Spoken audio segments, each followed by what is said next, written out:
This is Joe Walsh, Life of Illusion that we're listening to. I fucking love this song. It's just amazing.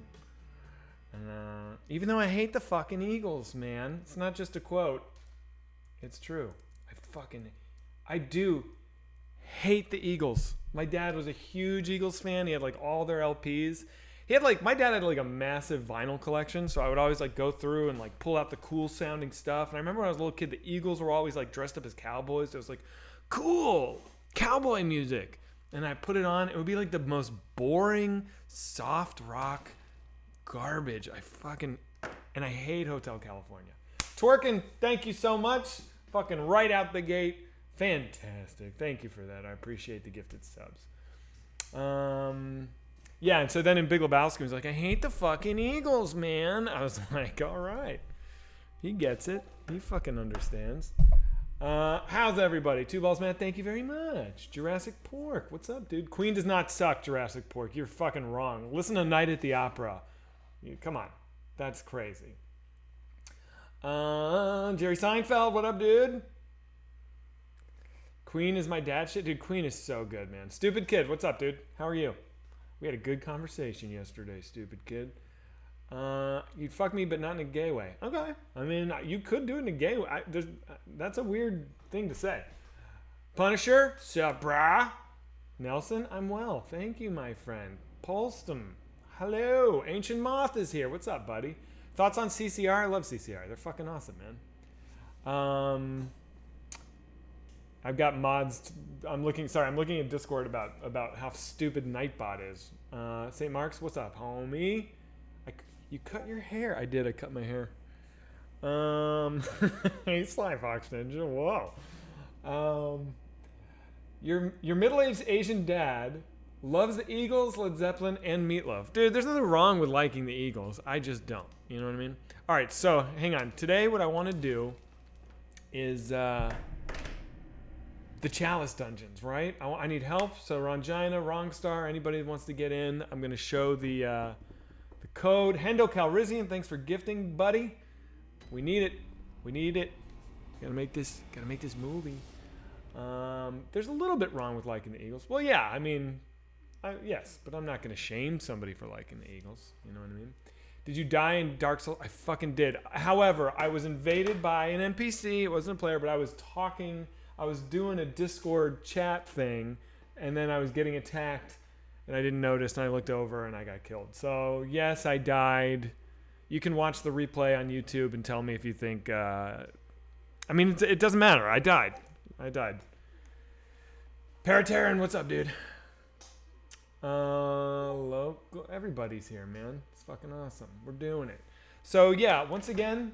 I will be wanting to talk to everybody in the Discord. If you go to our Discord in the official WKUK, there's a waiting room. Jump into the waiting room, and I'll pull you in to a private voice. I'm not going to do it right now, but at some point, and we can debate about anything you want to debate about. I want to debate. I want people to disagree with me. That's fun for me. You know, one thing I was like, what should we debate next? Why don't I have the ritual... I have to go kill the poison beast, don't I? That's what I have to do. Old Yarnum, right? Church of the Good Chalice. I did kill it. Guys, Rongina, if you're here, or anyone who really knows this game, did you see that thing about the Killing Joke? I saw your link. I didn't read the article. I didn't have time. I'm sorry, buddy. I'm having a really tough time today. Landlord is raising my rent to a crazy level. My boyfriend's mom rescinded her offer and letting us stay in her house. Things are shitty today.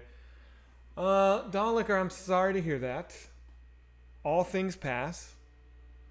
You know, I promise you, in a year from now, you're gonna have landed on your feet, and I'm hoping that things work out for you. You want to talk to me about it? You want to jump in the thing? You want me to talk you off the ledge? Wrongstar, I'm pulling you into the private first. Yo, dude. Oh, hey, Zach. What's up, man? How do I get in the Chalice Dungeon? Where do I get the Chalice? Sure. So you go to the second altar. Frontier Headstone? No. So, like, where it wouldn't let you... Oh, got you. I went to the wrong altar. Yeah. Why is the first one like that? You need a special type of chalice. Oh. Okay, so you're gonna go to great ritual, Whoop. shared fixed dungeon. Oh, oh, you need blood echoes. Oh, how do I get blood echoes? Can you pop the? Oh, I see. They're just the normal souls. Okay, got it. Hang on. Let me see if I have any. They have no meaning. Here we go. I'll bet this will do it. I only need 1,000, right? There we go. Yeah. I know you have a lag, so watching me do this is probably weird. Conduct No ritual. All right, dude. Cool. And then I don't know. I guess I'll go in and then ring the bell, right? Yeah. So show your code first, I guess. The code is Buck, B-U-C-K, for anybody that wants to join me. I'm gonna show it in a second, but yeah, that'll work. Okay. All right, buddy. I'm gonna pull you out and debate somebody. But thanks, man. Yeah, sounds good. All right, later. All right. Oh, see, I've got my Discord chat. Is Bloodborne your Halloween game? It's a perfect Halloween game, so let's say yes. Hype Train level 5. Are we already there? Holy shit! What do we do at Hype Train level 5, people? I could do another line from Fight Barn. I'd be down to do that. Mick Tech 420. Thanks, buddy. Oh, some people are saying Killing Joke sucks. Crippled Panda. Thanks, dude. Appreciate you. Annie Hayes, you're an MVP, homie. Thanks, buddy. Thank you. Sylphin, I see it, and I appreciate it. Hendo Calrissian, did I already thank you? I don't know if I did. I'm scrolling back through everything. You guys are the fucking best. Thank you so much.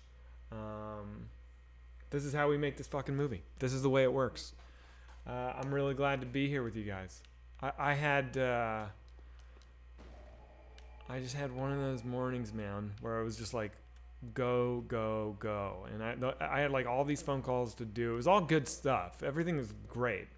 But I was just like, fuck, like, I so look forward to these streams that I was like, 11 o'clock, I'm not going to be able to get on at 11 o'clock.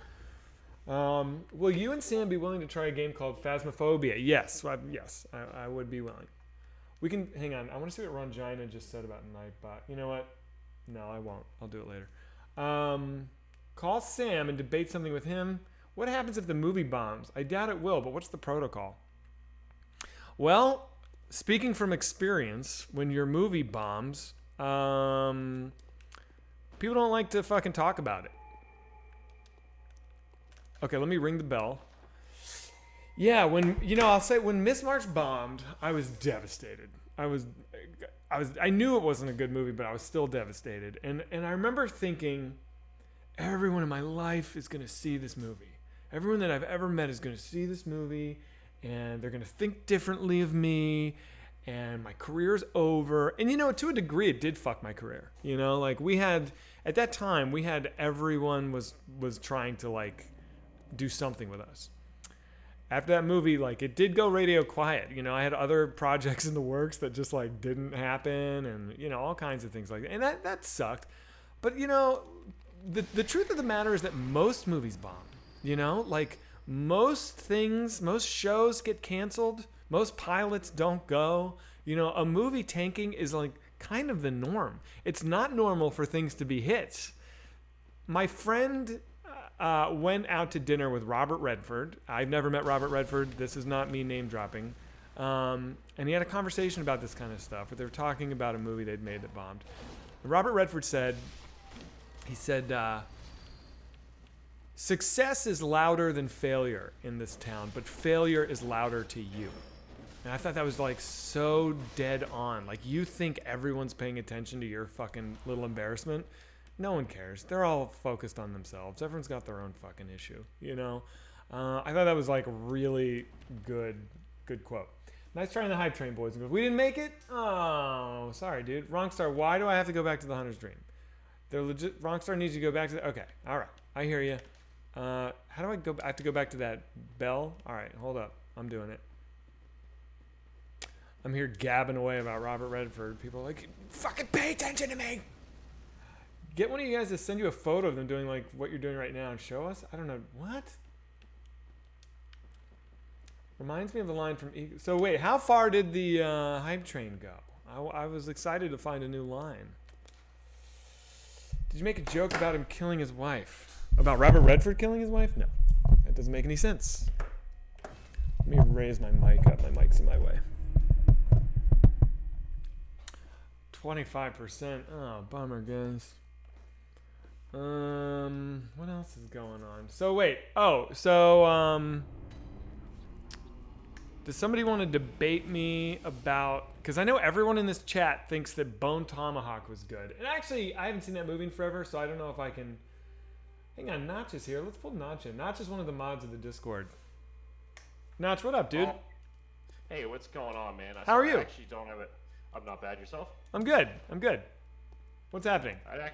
Not much, man. I actually don't have a hot take for you. I was just kind of hanging out with the guys in chat there. Oh, you were just talking to them? Oh, that's cool. Yeah. All right. For sure. Back you go. Later. For sure. Hang on, wrong star. I will pull you in because you seem to have something you need to tell me. What's up, wrong star? What am I doing here in the Hunter's Dream? Oh, you're muted, dude.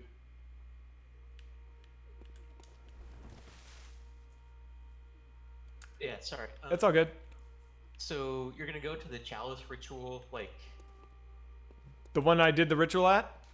yeah, just go up to the menu for it. Oh, is there a menu? Yeah, and then the bottom right it says chalice glyph. What's that number? I don't see what you see. Oh, yeah. Okay, that number is 3N7Q. Okay. 3 lowercase n 7Q. So, okay, now we run Gina and I can join that, and then... So I still need to ring the bell, right? Yeah. Okay, on it. Let's fucking We should be go. all set now. Okay, cool, man. I'll see you in there, bro. Right on. Later. Now, I believe, and I'm not sure about this, but I believe... Yeah, what up, Royal? Fox Alpha, what's up? You got a hot take. Fox Alpha has a hot take. Bloodborne is not nearly as good as people think it is. Now, Fox Alpha, if I remember correctly, the last time you came on the Discord chat, you were talking a big game, and then you choked a little bit. A little bit you choked. Now, I'm going to give you a chance here to redeem yourself, but I'm not going to agree with you. So this is good. I want it. Fox Alpha, get in the waiting room. Let's go, buddy. Why would you say that? Why do you think that? I am intrigued. What does the little bell do? I don't know. I'll never know.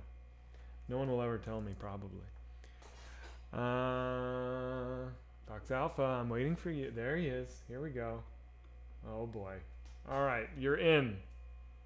Well, now you're out again. Let me drag you in one more time. How did that happen? Small bell is to be summoned. Copy that. Fox. Fox. Can you hear me? I hear you now, dude. What's going on? Okay. Hey, mute your Twitch for me. It's not even on. I heard myself say, what's going on? Maybe it's your speakers or whatever. It's fine. So, All right, what's up, man? Why do you say Bloodborne isn't good? first I want to clarify, I'm not saying that it's bad. Okay. But I do think that people suck its dick a little too hard. Ooh, how come? Because, well, at least for me personally, it has virtually no play variety. So there is the good stuff like the chalice dungeons and some of the lore and like the verticality of the maps, but like there's, and maybe I'm not playing it. That guy just fucked me up. Sorry, keep going. Sorry. Let me know when I need to shut up. You don't need to shut up. You just don't be mad at me if I react to the game while you're talking. I apologize. Oh, man. Oh, I got killed. I suck at Bloodborne. I'll tell you that. I suck at it. Keep going. Well, people will disagree with me adamantly, I'm sure, on almost all of these points, but I'm going to say them anyway because they're right.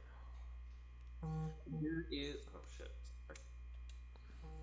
Ronjina, I'm sorry, man. I'm going to ring the bell for you again. And I'm going to let you take point. So know that that's coming. All right, keep going, Fox. As far as I'm concerned, there's no ability to block. Like, yeah, That's true, and it drives me nuts, and that's why I've been dying just now, because I'm instinctively trying to block, and I'm just changing my fucking saw configuration. Right. I have grown to like the silver bullets mechanic. I did not like it at first because I was used to pairing with a shield. I'm a huge Dark Souls fan. Me too. I'm with you. I'm- So far, I'm not disagreeing with anything you're saying. Right. Thank you. And along with with super villains, I mean, you could say that like there's a bunch of really wonky animations when it comes to timing the parries with the bullets, but you could say that about Dark Souls too. Dark Souls as well, although very specifically Dark Souls 2. Let's see what else. Oh no, I was wrong. There are 2 shields. One of them in Bloodborne. And Yeah, one but of they them don't is- do shit. You know, you can't really use Yeah. them. One of them is adverse to magic, but like it doesn't even matter that much. Which, let me tangent real quick. If you want to beat Rom really easily, the vacuous spider or whatever, just kill all the small spiders first. No, man, I've done that so many times. Like, I know, I'm familiar with that strategy. Maybe I got lucky. Because you kill all the small spiders, and then it only helps you for that one round, dude. In that first round, he's not even attacking you, so you may as well just fucking go for it. Is my take. That's fair. That's fair. Oh, what the fuck? What else? Oh, the one thing that I really wish was better about Bloodborne is I touched on it a second ago. Is visual map diversity, and that's what I was talking about when I was going to mention when I was going to talk about level design yesterday. Is like, and it could. Oh my god. in I relevance- died again. Jesus Christ, I'm embarrassing myself. Rongina, forgive me, I'm sorry. I suck. Chalice dungeons are hard. No, but not this chalice dungeon. This is the easiest one, and I can beat this one 10 out of 10 times. I think I'm just having a day. Keep going. So just do it this time. You'll Yeah, do just do it this time. Oh, wait, they can't hear you? Let me boost your volume. Sorry, buddy. I'm sorry, chat. All right, say something for me, Fox. Hello. All right, I hope that's better. Hello, Sorry about chat. that. Okay, keep going. Am I keep going. allowed now? Yeah, you're good. You're good. Okay. So one could argue that the visual diversity in the maps is not, I don't know, as diverse in Bloodborne because of the lore and the narrative. And This like, is the that's first thing you've valid, said that but- I've disagreed with, because I think that the level design in Bloodborne is phenomenal. I think it's very. I think So they vary the- it, but they keep it consistent where it feels like it is all the same city, which I love. It is coherent. I'll give you that. Sure. It's coherent. But one of the reasons, at least to me, why Dark Souls like really sticks out is because it's, in my opinion, extremely diverse in its locations. And like forgetting about Dark Souls 2. Yeah, I was gonna say And I Dark know Souls you don't 2. I know think it. diverse to a fault, but keep going. Yeah, it's totally nonsensical. But I think that the narrative lends itself to that with the whole time travel thing. And like that's the like. I consider the difference between Bloodborne and Dark Souls to be a matter of Bloodborne is vertical and Dark Souls is horizontal. Whereas like in Dark Souls 1, it's all these people coming from different lands to Lordran to figure out what's going on with the Curse of the Undead. And in Dark Souls 3, it's all lands and time converging together on one point, making like this, wide land that you go across and you can see different points from other points of the map. Like you can see in Orlando from Yeah, and that the is high great. wall of Look, I'm with you on that. Dark Souls 3, perfect map design. But here we go. With Bloodborne, it's all visually the same. Whereas, yes, it's all in the same. It takes place in the same place, but it's all. How do I just kind shoot? of this, Hang on, like, buddy. I'm having an issue. I don't even remember how to shoot my Should be gun. left trigger. There it is. Should Yeah, I be didn't left have my trigger. gun equipped. Thank you, Rongina. Jesus Christ. All right, keep going. Keep going. So after a while in Bloodborne, I feel like, again, at least just for me, you get kind of like it gets stale. Like you're just kind of looking at the same thing, and I know it's not exactly the same thing, but like it's the same thematically. And I don't know. I guess I'm trying to say it doesn't keep it super fresh. It really leans into what it is. And I think the one time that I would disagree with my own statement is when it comes to somebody in chat, please correct me. But it's Nice burp. To me, at least, it was a hidden area. The Castle of Canehurst. Oh yeah. That's a great area. Yeah. Sure. That is by far my favorite area, and I don't know if it's just because it's a great area or because it's so different from everything else in the game. And tell me this: do you love the DLC? I like the DLC quite a bit. I found it. I was. I think butthurt is an accurate word. When I loaded it up, and then they just kind of like reused a bunch of assets, and I get it, but like going to the exact same place, it was like, okay, just fucking more Yarnum. Like, please just take me somewhere else. And then like the fishing hamlet was really cool, although a giant pain in the ass. And then everything from there on was I quite liked. All right. This is not the hottest of takes, Fox Alpha. You've got a beef with the level design, but the game is still the game is still a good game, dude. Okay. Oh no, I didn't even touch on the weapons. I'm gonna agree with you on the weapons, dude, because explanation because there's like 4 weapons. And yeah. It's like, oh, you can put different things on them, and they're trick weapons. And there is as far as I'm concerned, there's not a single instance of a ranged weapon in that game. The gun is not for kiting. And it's not for shooting from a distance. It's for parrying almost exclusively. How do I heal myself? Dude, how do I heal myself? Triangle. Oh, thank you. I'm like hitting all the buttons. I'm like hurting myself more doing that like bullet thing. Is it? I hope it's triangle. It is. You were right. You were right. Yeah. Okay. Yeah. Okay. So you okay? Tell me this. How do you feel about Sekiro? I fucking despise. Wow, Sekiro. This is a hot take. You despise Sekiro. And I'm 100% willing to admit that it's because I'm not very good at it, but I think it's fucking trash. Hang on, does someone in chat disagree? Does someone in chat love Sekiro? Because okay, Sparrowhawk, get in here, dude. Sparrowhawk, come into the Discord. People are turning on you fast, Fox Alpha. People are saying ban him, get him out. Sekiro's the best. No, dude, don't. Hold on. Okay, Okor, you're also invited. Okay, I'm saying right now publicly, I would love for someone to prove me wrong. Well, let's go. No one's going to be able to prove anything, but sure. Well, I'm saying I would love for someone to change my mind then, because it's a game that I really want to love. But I think I came into it as like, okay, this is going to be like Tenchu or something, because everything pointed to it being stealth-centric, and it was not. And like it's kind of similar to my Bloodborne thing of like, there's not a whole lot of variety. And I get they're not the same game at all. They're totally different games. It's made by the same guy, but that's the only similarity. I get that. But I think it could have been a little more distant from the Souls games. And they tried to be a little too similar. It either be more similar or be more different, but they were kind of like straddling this middle ground. And that could be because the producers wanted it to be similar, and I don't know. I didn't do any research, but I really want someone to come in here and change my mind. I do too, but I don't know if anyone. Maybe no one has the guts. Maybe people are intimidated. People don't. You seem to be unchallenged. All right, man. Thanks for the hot take. That's good. Fox Alpha. You're welcome. I appreciate it. Later, dude. Later. All right.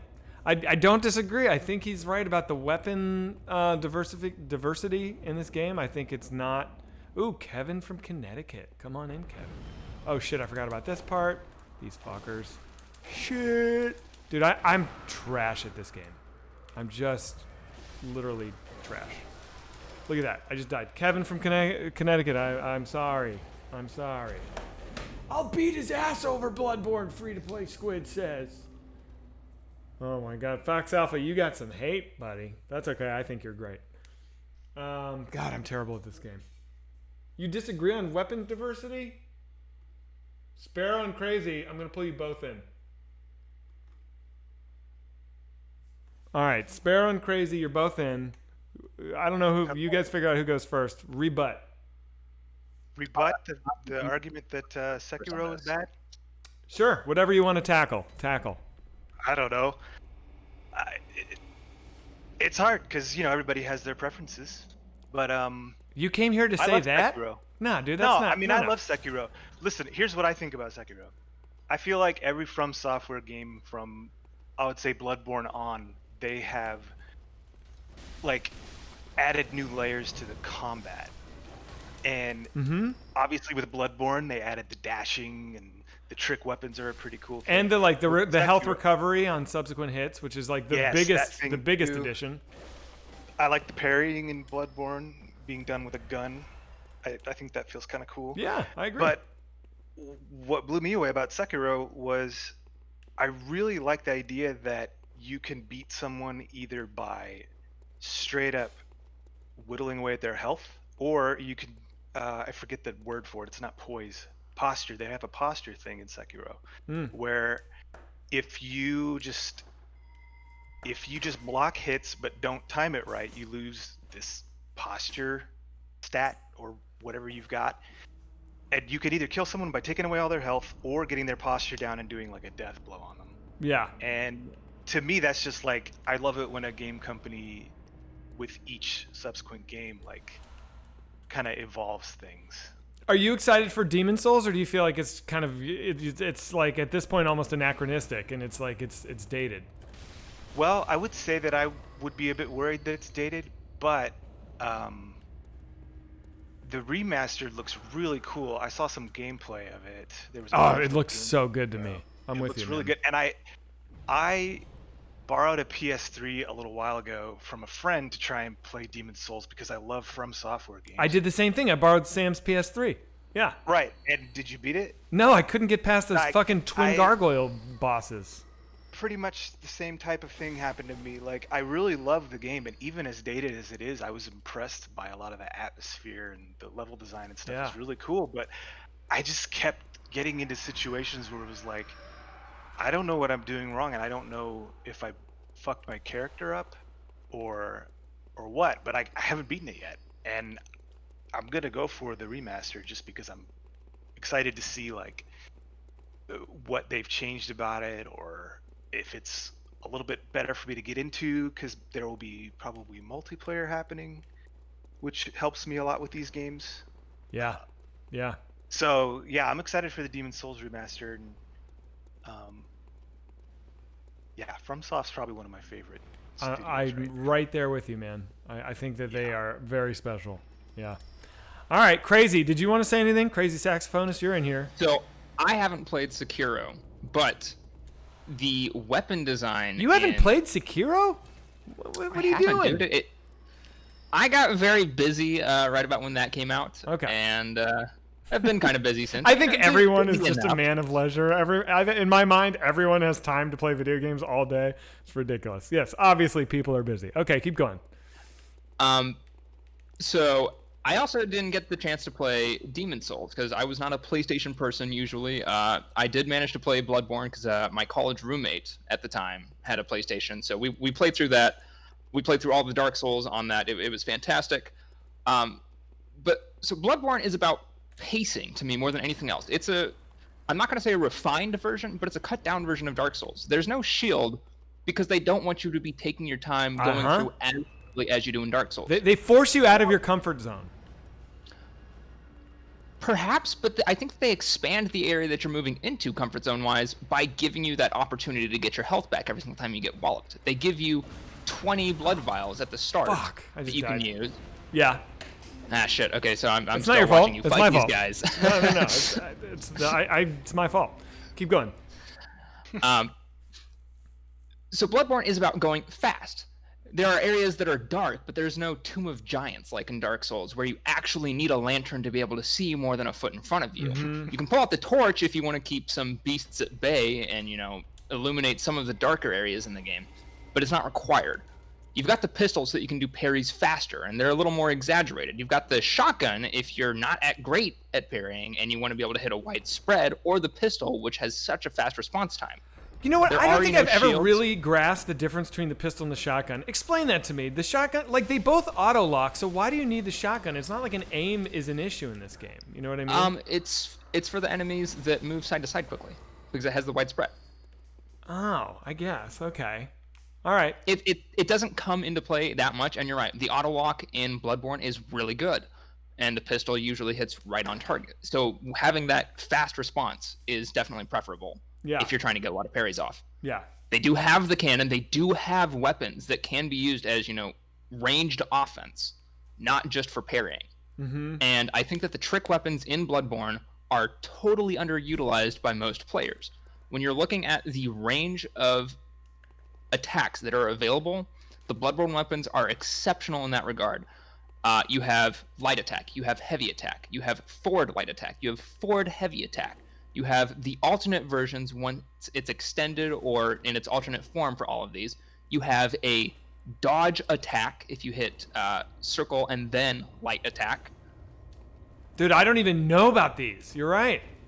You have stance change attacks where you can do like one light attack and then try to switch and it'll do a different attack.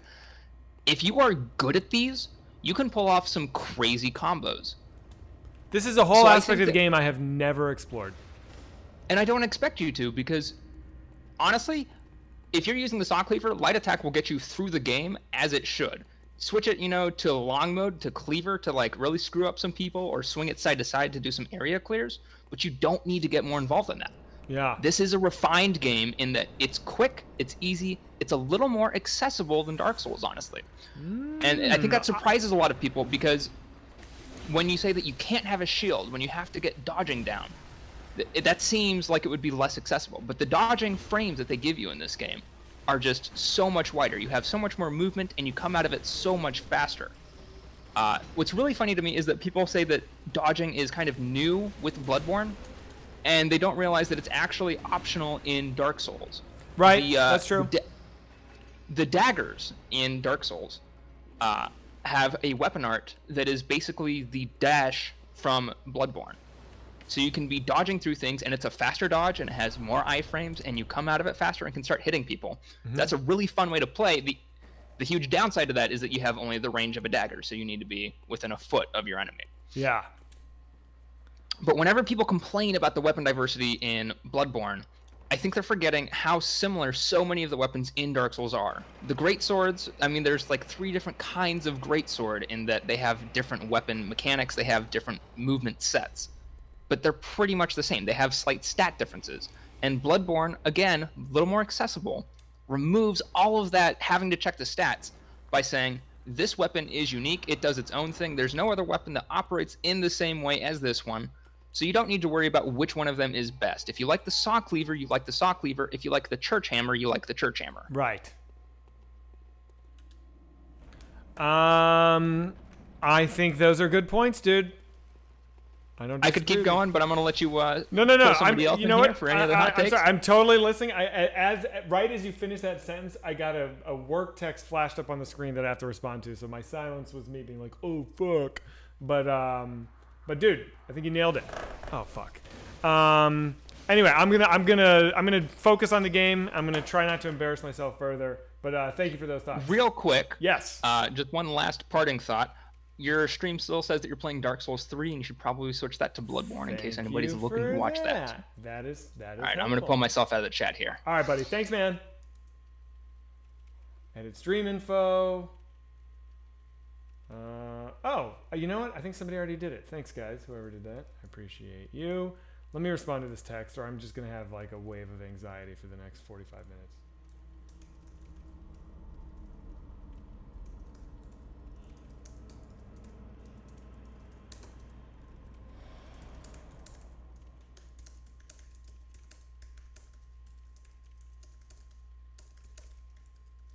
Oh my god. All right, here we go. What? Do I have any homies with me? What's happening? Once again, my character is like celebrating for no reason. I must have homies. Somebody's getting killed. Okay, cool. Let's fucking go. Let me close this goddamn text thing. I don't this is my time. This isn't work time.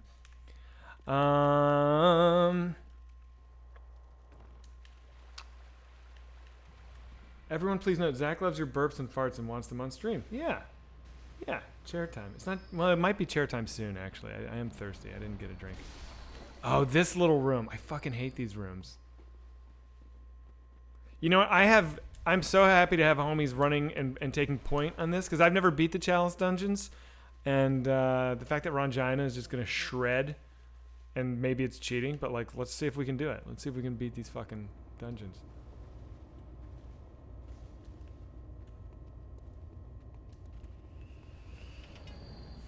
Stop texting. I can't take it. What else is happening? Should I snag the PS5 for Demon Souls? If you know how to. I mean, dude, once again, I'm going to put out my daily plea to chat. If anybody knows how to get a PS5, shoot me that link, baby. And a few helpful people have sent me links, but you got to make sure they're not PAL. I need America. I need NTSC. You know what I'm saying? Because you can definitely get them in Europe. But that's not going to do it for me. They absolutely screwed everyone with the PS5 launch. So Zach, Zach, do you love The Killing Joke? You know what? I'm going to be honest with you. I read The Killing Joke, and I think I was like primed to love it because it was Alan Moore writing the Joker, and it's just like one of my favorite authors writing one of my favorite characters. So I think I didn't give it enough. I don't know. I think I went into it primed. And I think I liked it. It's been years since I've read it, so I think I should reread it before I try and defend it. I remember thinking it was very good, not great. And so I guess it's kind of foolish for me to say yesterday, like, but Killing Joke is the best Joker thing ever written, right? I think that was more like the nerd in me expected that that's the universal opinion.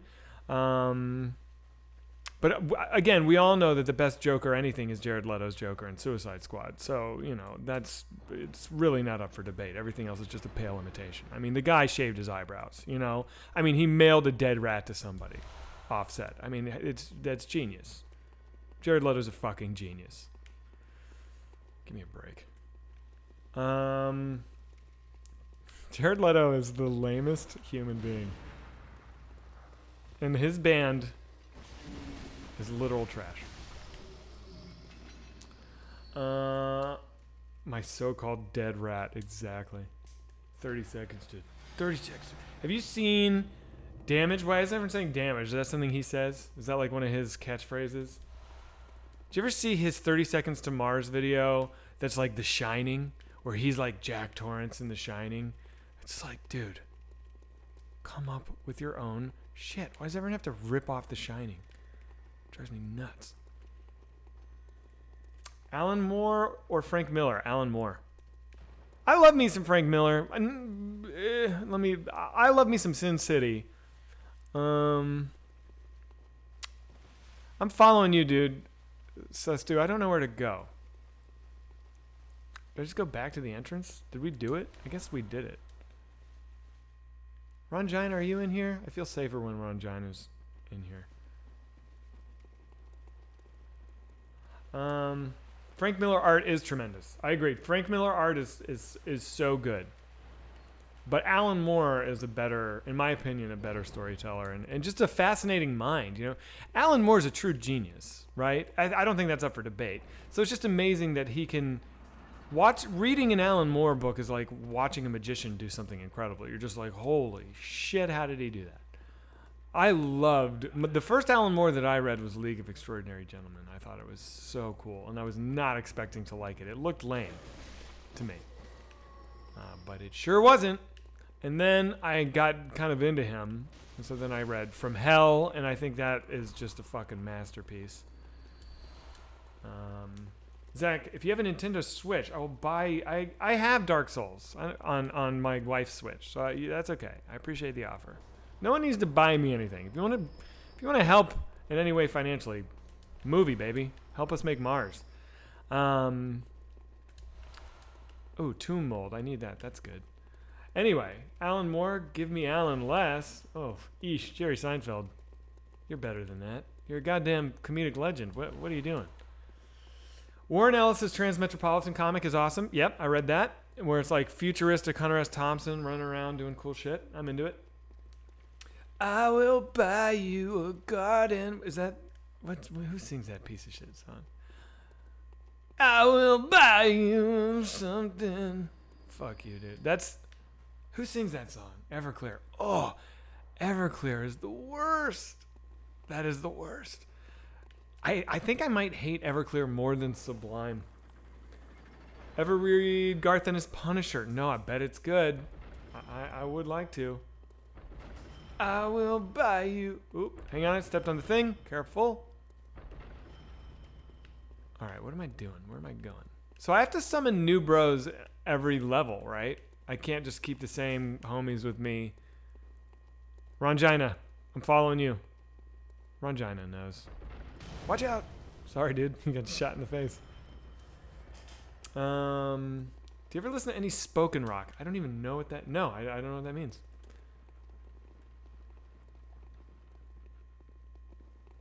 Spokane rock. Like, wasn't Kurt Cobain from Spokane? Spokane. I think it's Spokane. I thought he was. Ranjan, I'm following you, dude. You tell me where to go, man.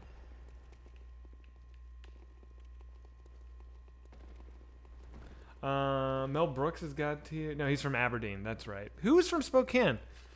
I know. Was Courtney Love briefly from Spokane? What the fuck? Somebody was. Somebody's from Spokane, guys. Zach, do you want to talk about goblins? Not particularly, but thank you. I appreciate it.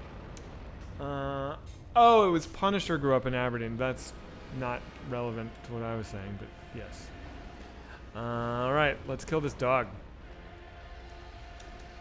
This is the same character moveset and similar design as the beast on the gate in Dark Souls 3. You know what I'm talking about? On the bridge. And also in Anor Londo in the... Oh, Jesus. Heal. Don't die. My job is to not die. Their job is to kill the beast. Come on, Zach. Get your head together. Holy shit. How did they not take any damage, but I did? What do you guys do to fucking survive that shit? Alright. Was that the end of this chalice dungeon? Yeah, I'm fucking so good at this game. I just cleaned this dungeon's clock. Alright, homies, to the next one. What about ghouls? Do you guys ever listen to the band Ghoul? It's pretty cool. Michael Winslow is from Spokane. Okay. Michael Winslow. I played Kingdom Come a bit, and then until I bought Red Dead 2. Pretty good game. I'll play it again sometime. I also played Kingdom Come, and I also... Wait, is it Kingdom Come the medieval game? There's no magic. It's a first-person thing. It's kind of like one of the Elder Scrolls. How is someone briefly from Spokane? Like if you're born in Spokane, but then you move at a young age. So if like you're born there, but then your mom takes you to Seattle. That's how. Did I just blow your mind? Did I just blow your mind? So I guess I'll do Central now, right? Let's go Central. Oh, I don't have enough ritual blood? Are you kidding? Do I have to go back? Hang on, dude. Do I have to go back in to get ritual blood? Can I buy ritual blood?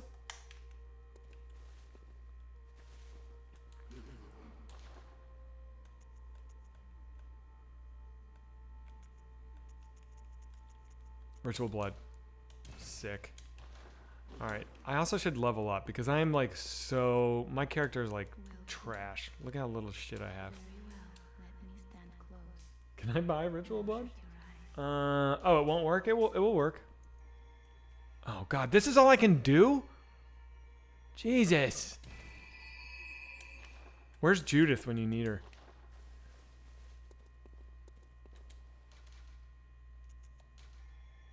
Wait a minute. Oh, it's Ritual Blood 2. Fuck, I bought Ritual Blood 1?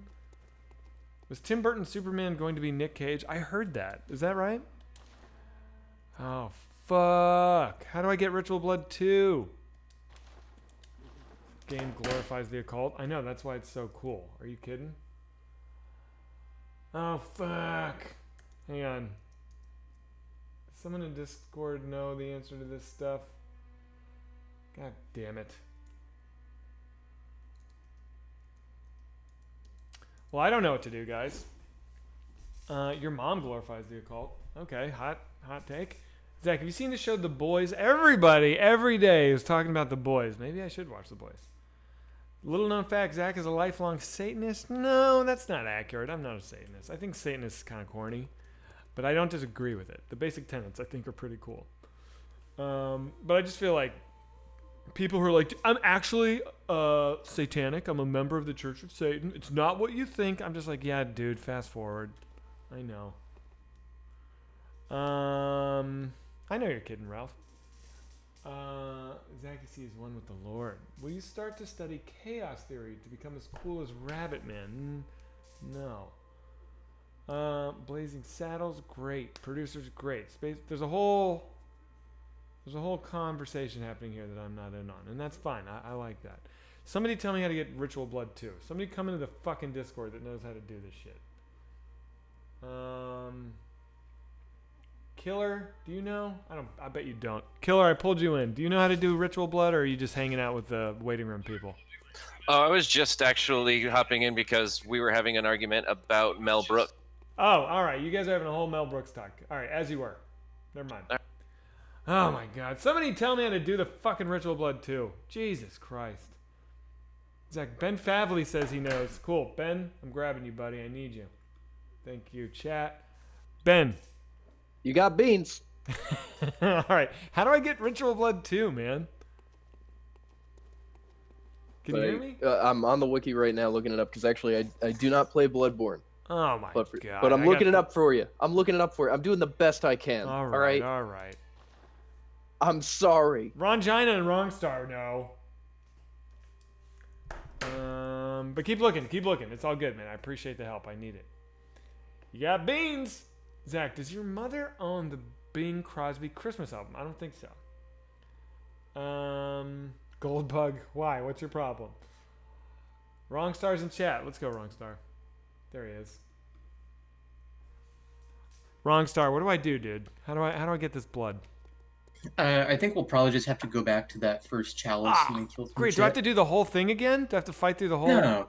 No. You can just go to the wherever you want, like Chamber of the Seal. Oh, because it'll It's basically just found around. It looks like. Okay, so it'll just re-drop. Yeah. Oh, all right, cool. Thanks, dude. Yeah. Good shit. It can drop from kidnappers. It can drop from Merciless Watcher. And it can drop from Labyrinth Right Keepers. You know where I bet it is? I'll bet that guy that's under the bridge. You know how there's like pendulums are swinging above the bridge, and under it there's like one of those kidnapper dudes? I'll bet he'll have it. Let's go attack him. Yeah, let's go kill that guy. All right, let me ring this fucking bell.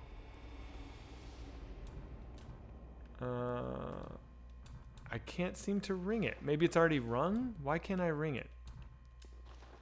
There's so much I don't understand about this game. Wrongstar, do you know why I wouldn't be able to ring the bell? Because the boss is dead. So if the boss is dead, I can't summon. Okay, Wrongstar. All right. Let me just go fuck. You might have to do this one on your own, bro. I believe in myself. Come on, drop it, bitch. You ever see Brotherhood of the Wolf? Bloodstone Shard, no. Brotherhood of the Wolf, no, what is that? It's like a French action movie, and it's this. It's this? Yeah, it's like literally, well, not literally. It's a movie about werewolves, but the style of the character you're playing as right now and everything, it's very heavily inspired by Brotherhood of the Wolf. Is it good? I liked it. It's a lot of subtitles, but it's like this guy and his, I think it's almost like a Native American who went back to France with him, and it's like his spiritual, like Kato type buddy, and they just kick ass. Great movie. That's pretty cool. There was a wait, what am I thinking of? There was a Native American horror movie, like an Alaskan or a Canadian, like one of the northern tribes, made a horror movie about like wolf zombies this year. It just came out and I watched it. It was okay. Does anyone know what I'm fucking talking about in chat? I don't know. All right, I'm gonna pull you guys out of the Discord here. You can go back. I'm gonna send you back to the See you. Okay, thanks guys. Appreciate it. Does anyone know what I'm talking about? Yeah, it's on Shudder. Blood Quantum. That's right, Blood Quantum. It was interesting. I actually think I didn't love it, but for whatever reason, what he was saying made me think of it. Did you like it? Bonesaw Hawk. Does anyone want to convince me? Does anyone want to come into chat and try and convince me that Bone Tomahawk is a good movie? And Cell Block 99. And Dragged Across Concrete. I will happily fucking... What is Wolf Cop? That sounds pretty rad. You just got Ritual Blood from a bag, man? Well, good for you, dude. I don't have it. I have to go kill for it. Like a dick. I only like Bone Tomahawk of those. Yeah. It's just... Even that movie's not good. All right, Killer, you want to come in? You want to defend it? I wish I'd seen it recently so I could fucking tear into you. or whoever. I'm talking you. I mean any future opponent. Do you not like fun? Okay, who said that? Jurassic Pork. You want to come in? You want to try this? Jurassic Pork. Let's go. Let's do it, dude. Oh, I wish I knew who in the waiting room was here to debate me. All right, guys. If you're in the waiting room, I'm going to assume you're here to debate me. So if you're hanging out in the waiting room, go to General. If you guys are talking about Mel Brooks movies and shit. Because I don't know who to pull in. Killer, let's go. Oh, this guy didn't kill me? All right, this... Hey, are you there? Yeah, what's up, dude? All right, tell me why you like these movies, dude.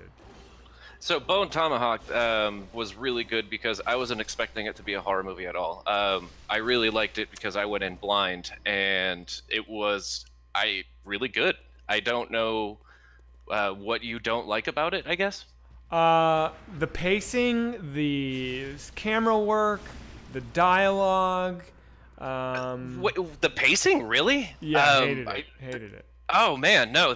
I thought it was really nice. Wait, did I just pick up Ritual Blood? Did anyone notice? Did I just get what I came here to get? Sorry, buddy. Hold that thought. Did anyone in chat see if I picked up Ritual Blood or if I'm an idiot? No, I have 5. I need another one. Fuck this stupid. All right, keep going. Sorry, buddy. I'm back. Yeah, the intro was what set it off. Like, just that craziness. Like, the opening shot is of a throat getting slit, which is a great opening shot. I really liked that. I don't remember jarring. that. Okay, cool. That does sound cool. And then it's what's his face from those old horror movies, and he was the clown in the Rob Zombie movies recently. Oh, Sid Haig? Yeah, Sid Haig. He's in the intro, and like him and some other dude are slitting throats of just like some people that are sleeping, and then they get attacked by the tribe. And then it just, for the next 20 minutes, is in this nice little town, and you're learning about these people, and it takes its time. And I really liked that slow burn after that really horrific intro. And then you get the horror aspects going into it once you get them like hunting the person in the barn and kidnapping the woman, and then you get that sort of just that group of people going into the unknown and trying to take back what was taken from them. For people who don't know, we're talking about Bone Tomahawk. Someone in chat is asking what movie we're talking about. All right, look, all of that is fair, and also I'm a little poisoned because I read the script and I really enjoyed the script actually. I really did. Yeah. I thought the script was so cool, and then when I watched it, I was like, he just didn't execute, man. I was like, this guy just like, it just felt so stilted. Like I remember what scene stands out to me is there's the scene in the bar in the first act where they're talking about their mission, and it was just like. And he has this problem in Cell Block 99 too, where like he'll just set up a wide shot. And by the way, I'm aware that this is how every Whitest Kid sketch is shot, so like I get it. But it's just like a wide placed in the corner of a room, and it's like he's filming a play, and that's okay if you make it look good. But it just felt like, yeah, Shafts is literally saying what I'm saying as I'm saying it. It was shot like a play. It just wasn't visually interesting to me. And it didn't seem like he shot it that way for any purpose. I just didn't like the visuals of it until you get to the creature design, which I thought was very cool. I loved the violence at the end. I mean, when that guy gets his fucking dick ripped off, it was like, I mean, that was superbly done. You know what I mean? Well, you're a filmmaker too. Well, and like I'm assuming when you read the script, you had a lot of ideas in your head of how that could be executed. And when you get burned like that, I heard that story about you going to the audition, and that's got to burn, man. That sucks. that was a bitter pill to swallow. I wouldn't deny that. Yeah, that sucked. Yeah. I've been there absolutely. And so the very first thing where that occurred to me, I had read Watchmen going like in 2001, and when the film came out, it was horrifically different than how I'd imagine everyone to be reading their lines and how the scene should be paced. And wait, which movie was this? Sorry, say it again. I read the comic book Watchmen in 2001. Yeah, sure. I think everyone who read that comic shared your outrage. Yeah, and that's something that if you read that script beforehand, or at least parts of it, and saw what it could have been, then Yeah. I'd imagine you'd have that opinion as well. However, but honestly, I watched Cell Block 99. I had the same reaction. I was like, this is trash. Like Cell Block 99. Let's talk about the shootout at the harbor. Like you couldn't tell what the fuck was going. Oh, you haven't seen it? Well, I'll just rant to chat for a moment. Absolutely. You couldn't see what the fuck was going on. It was framed like they used to shoot shootouts in the 50s. You know, where it'd just be like a tight shot of these guys shooting over cover, and then you cut it together with a tight shot of these guys shooting over cover. And it was just like, dude, there's no geography here. There's no tension. It's just, I don't get off on just watching guys shoot guns. I want to like get a sense of what's happening in the scene. That didn't exist. And when it cuts to the wide, it turns out that they're only 4 feet apart. Yes. Yeah. Right. If you're being funny. Yes. Right. The lethal gun joke. I think that like he's just a lazy dialogue writer. Like, and here's my thought on that. It's like in Cell Block 99. I know you haven't seen it. You meet the villain, right? In like the second scene in the movie. So the villain is talking to Vince Vaughn, and the villain goes, yeah, something blah blah blah, and he calls him. He says the N-word. And he goes, can I call him the N-word or can I call him? And then he says some other word I don't remember. And then Vince Vaughn was like, I don't think you're allowed to say any of those words. And it's like, is this the best you can do to tell us that this is the bad guy? Is you got to throw that word in there? Like, yeah, that same scene is in the Bone Tomahawk when he's talking about killing savages. It's just lazy. That's the same exact scene. And that sounds disappointing. And I'm not one who's like, I don't want to hear that word in movies. Like, it doesn't bother me in Django Unchained when it's thrown, because it's like, it fits the character. It's true to the time. It works. It just feels like this was a way for S. Craig Zoller to like tell us that this guy's a villain without doing any fucking work. You know? Is he a Christopher McQuarrie type person? I don't know who that is. He wrote Usual Suspects, directed Way of the Gun, and some of those other movies. I don't know enough about that guy to have. One of those bad, like John Milius. He's another type of guy that's like that. Well, John Milius, I mean, I don't know what you mean when you say tight like that. John Milius was like a psycho cowboy genius, right? Sure, but I don't think Craig Zoller is. Cowboy.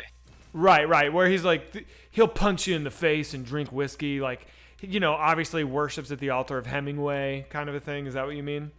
Cancel culture, more like I'll cancel your culture. That kind of guy. I guess. I don't know. I don't get that vibe from Craig. When I met him, he seemed like a very friendly, kind, thoughtful dude. But granted, that was in an audition, so who the fuck knows? Everyone can be on their best behavior in an audition. Yeah, I don't know, man. But yeah, Bone Tomahawk was good, and I really like the horror aspects in that Western. I think you make a good point. I think if I'd seen that movie not knowing that it was going to go that way, you know, he takes the idea of the Posse movie, he takes this like John Wayne movie, and then he turns it on his head, and all of a sudden there's troglodytes killing people. That's badass. Which is why I love the script. But yeah, I guess I've kind of blathered on about why I didn't like it. But yeah, all right, cool. Good deal. All right, man. Thanks, buddy. Good talking to you. All right, man. Yeah, absolutely. Later. Somebody tell me why I'm wrong about Cell Block 99. All right, if you're in the waiting room, I'm going to assume you're here to fuck with me. Wrong Star, I'm going to pull you in because Wrong Star, am I missing something in the game? Do you have game advice for me? How to get this goddamn ritual blood? Hold on, let me... I'm just running around embarrassing myself. So, everyone's laughing at me. There should be a door right before, like, the final boss room that shoots off. You might be able to try in there. Oh, in the hallway. Yeah. Yeah, one of those, like, gold doors. Okay, copy that. I will go to that door. Sweet. I'll pop back into a waiting room. Just pop me back in if you need help. Okay, thanks, dude. I appreciate it. Later. All right. Hot Sauce. I don't think I've ever spoken to you. Hot Sauce. What's up, buddy? I'll give you 10 seconds to unmute yourself. All right. Sorry. Sorry, my chair is super fucking squeaky. Have you ever seen the Fast and Furious movies? Have I seen them? No. Yeah. I saw the first one. Well, shit. Never mind. What did you want to say about the Fast and the Furious movies? Do you love them? You're gone? Oh, he's gone. Okay, he said shit, never mind. He just pulled himself out. All right, that was interesting. Seinfeld. Seinfeld, what's up, dude? Where's the fucking What's up, exit of this Zach? room? How are you, man? What's going on? I'm good. I just want to agree with you that Bone Tomahawk sucks shit. Thank you, dude. I think it's so long and just Thank you. nothing happens for most of the movie. Thank you. And then they have Jack from Lost, his character. I just didn't care about his character at all. Matthew like, Fox. Yeah. I forgot he was even in the movie until you just said that. So that's how little I cared about his character. Yes. Yeah. And he's like the main character, isn't he? It's like he's actually kind of the lead. Am I right or am I wrong? He's supposed to be the leader. He's like, oh, I've killed more Indians than anyone else. And then he's like first of them to die. Right. Yeah. Ugh. So it's just so like it was a jerk off sesh, man. I thought it was like very masturbatory, the whole movie. That was my take on it. Oh, totally. Yeah. And then like you just have to wait the entire movie to like see any sort of like action or the splitting in half scene. They could have done something else like in the middle of the movie to make it interesting. Yeah. Did you see Cell Block 99? No. Okay. And did you see Dragged Across Concrete, which I actually like the most? I don't know why I keep watching this guy's movies. I kind of can't look away. It's like M. Night Shyamalan or whatever the fuck. Like, I think he's trash, but I will definitely watch every movie he makes. You know what I mean? I feel like that is the case with me with this guy too. Hey, Wrong Star in the chat just said that you missed an item, and I have nothing else to add. Okay, all right, buddy. Thanks, man. Later, Seinfeld. Yep. See ya. I'm dying here. Wrong Star. I'm just me playing this game is just not going well, dude. I missed an item. Yeah, back where you killed that like spider thing. Oh, I did. Oh my god. Okay, we're here for you. It's all a labyrinth, you know. So it's like I don't even know where that was. Yeah. Just go downstairs. Go downstairs. Okay, cool. All right, hang on. Stay on the line with me. How do I get the fuck in here?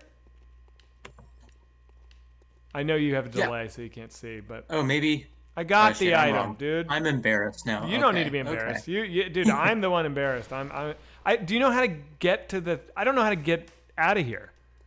Yeah, I'll guide you. Go back to the big room, open room. Oh, is it this way? I'm in a doorway going down a curving hall. I think. Oh, the big open room. Okay, this one I think. Is what you're talking and then about. it's on like the ground floor, and I was just like run around the perimeter. You'll find it. I believe in you. All right, hang on. Stay on the line. Don't leave me. Is it this one? No. It has to be this one. It is. I think it's It is opposite this the stairs. Yeah. No, it's to the right. It's like 3 Oh, o'clock. there you go. Okay, cool. All right. Hang on. So now I got to go to that new door, and there's no telling. What if I clear this whole dungeon out and I still don't get the ritual blood? Is that possible, or will it definitely be there? Yeah, I don't know. Yeah. All right, dude. I'm gonna pull someone else in. Thanks, buddy. Yeah, sounds good. Later. Chile, what's up, buddy? El Chileano. I'm still muted. All right. What's up, man? How are you? I have a hot take. Okay, cool. I want it. Sekiro sucks dick, and it's just a bad rip-off of the Ghost of Fukushima or something. No, dude, your hot take is ridiculous because it came out like a year or two before Ghost of Tsushima. So what are you talking about? And the other thing I wanted to make... You have no... Whoa. What about what I just said? I just think samurais are stupid. I think they're overdone. It's just weeaboo stuff. That's your hot take. All right, samurais are stupid. Yeah. You heard it here first. Okay, Yeah. what else do you have? I forgot. Just You're bring me in fucking tomorrow, ridiculous. I think. All right, later, dude. All right, see you. That was ridiculous. Okay. More mango. I have a hot take. Samurais are stupid. Give me a break. This guy's not going to give me a ritual blood. Give me a fucking ritual blood! What's up, dude? More mango. Unmute yourself. Talk to me. If you want to. Zach, what's up? Yo, what's up, I'm dude? here. I'm here. What's up, man? Hey. All right. So, since you guys were talking about movies, have you ever seen Old Boy? Yes, I have. Like, not the Josh Brolin one. Of course not the Josh Brolin one. No. Okay, thank God. Okay. because like in the voice chat in the server last night, we were talking about it, and like it was me and I can't remember who else, but you know, it was like we were just talking about it, and holy crap, it's a great movie. It's a great movie. It's so good, dude. I totally agree with you. Old Boy, the Korean version, is just great. I watched it knowing nothing about it, and like when the twist happens, I was like, what am I watching? What is this? Like the first time I saw it, like one of my friends was like, dude, you gotta watch it, and I was sitting there with him, and he saw it already, so he's sitting there stone-faced. And then at the end, where it's like the big reveal, I'm like, no fucking way. Yeah, you know? It's crazy, dude. I'll be honest. I don't even remember what the twist is. Don't say it. I just remember my emotional reaction when I saw the twist. And I didn't see the Josh Brolin one. Who directed the Josh Brolin one? It was somebody interesting, right? Spike Jonze, I think. No, Spike Lee, maybe. No? It wasn't Spike Spike Jonze. Lee. Sorry. So get the spikes confused. I'm spiked on spikes. So. Spike Lee did it. I heard. I haven't seen it. I heard he botched it. I heard it was bad. Yeah, I heard it was real crap. Like I only saw like snippets of it, and I'm like, oh, dude. Like the part where he escapes the hotel and everything. It's like, because in the real one they just let him out, and then in the Josh Brolin he's like, oh, I'm gonna escape. Yeah. And I'm like, yeah, whatever. Yeah. You know.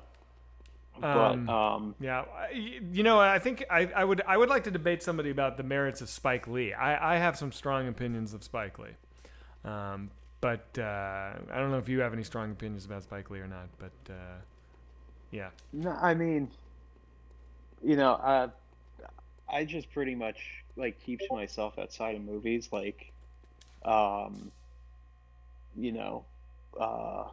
like I've been in a few short films for like friends and everything for like college classes. So, IMDb worthy right there.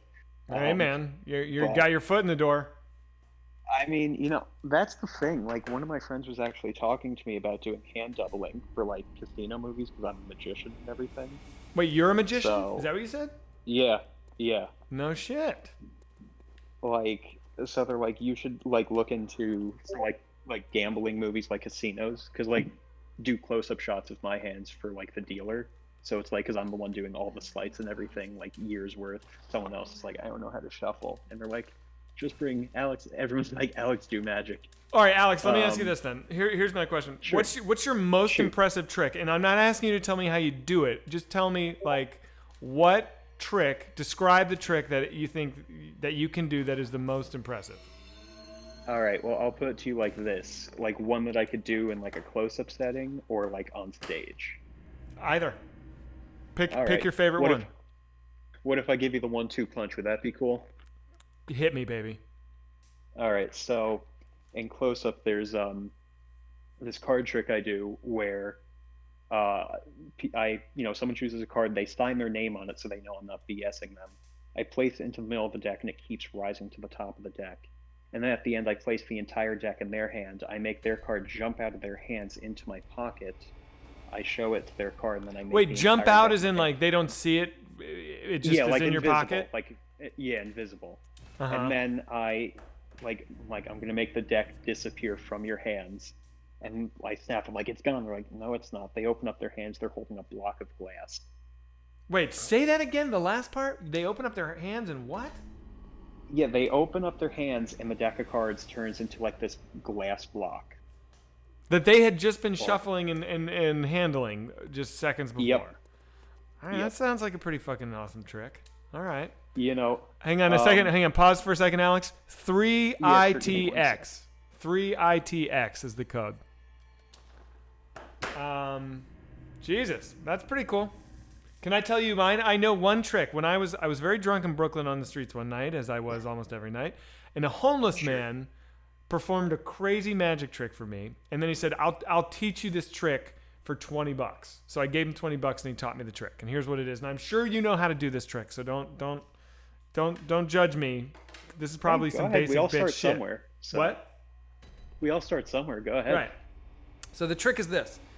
I fan the card, pick a card, any card. You pick a card, you look at it, you put it, I hand you the deck, I say put the card back in the deck wherever you want to put it, you put it back in the deck, I say shuffle it up, you do, you give it to me. And then I put the deck of cards in my pocket, and then I say, here's a pencil and paper. Write the card down that you picked. And then they do. I say, fold it up. Don't let me see it. They fold it up. They hand it to me. I light the paper on fire. I put the paper out on my arm, and in the ashes from the fire, the ashes write out what they wrote on the paper, and it's their card. You know that trick?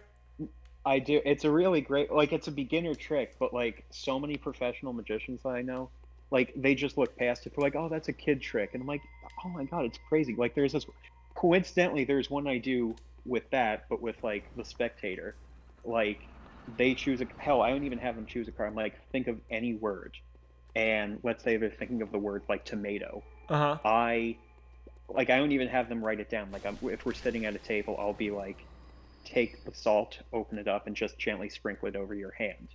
And they do, and the salt falls off, and they see on their like the back of their hand, the salt spells out tomato. Oh my or god! Whatever word they're thinking of. Yeah, it's pretty badass. Not gonna lie. That sounds like a phenomenal trick. All right. It's fun. Yeah. I mean, hey, by the way, quick. Yeah. Shameless plug, but that glass block trick, I have it on my YouTube. Like, okay, how do people search for your YouTube? Just go onto YouTube and type in Alexander Morgan Magician. Okay. All right, everybody, you heard it here. Alexander Morgan Magician. Get on it.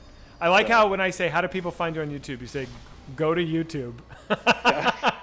You know, so much shit going on, you know? That's all good, man. All right, buddy. Thanks for coming on, dude. No problem. Thanks for having me. Later, dude.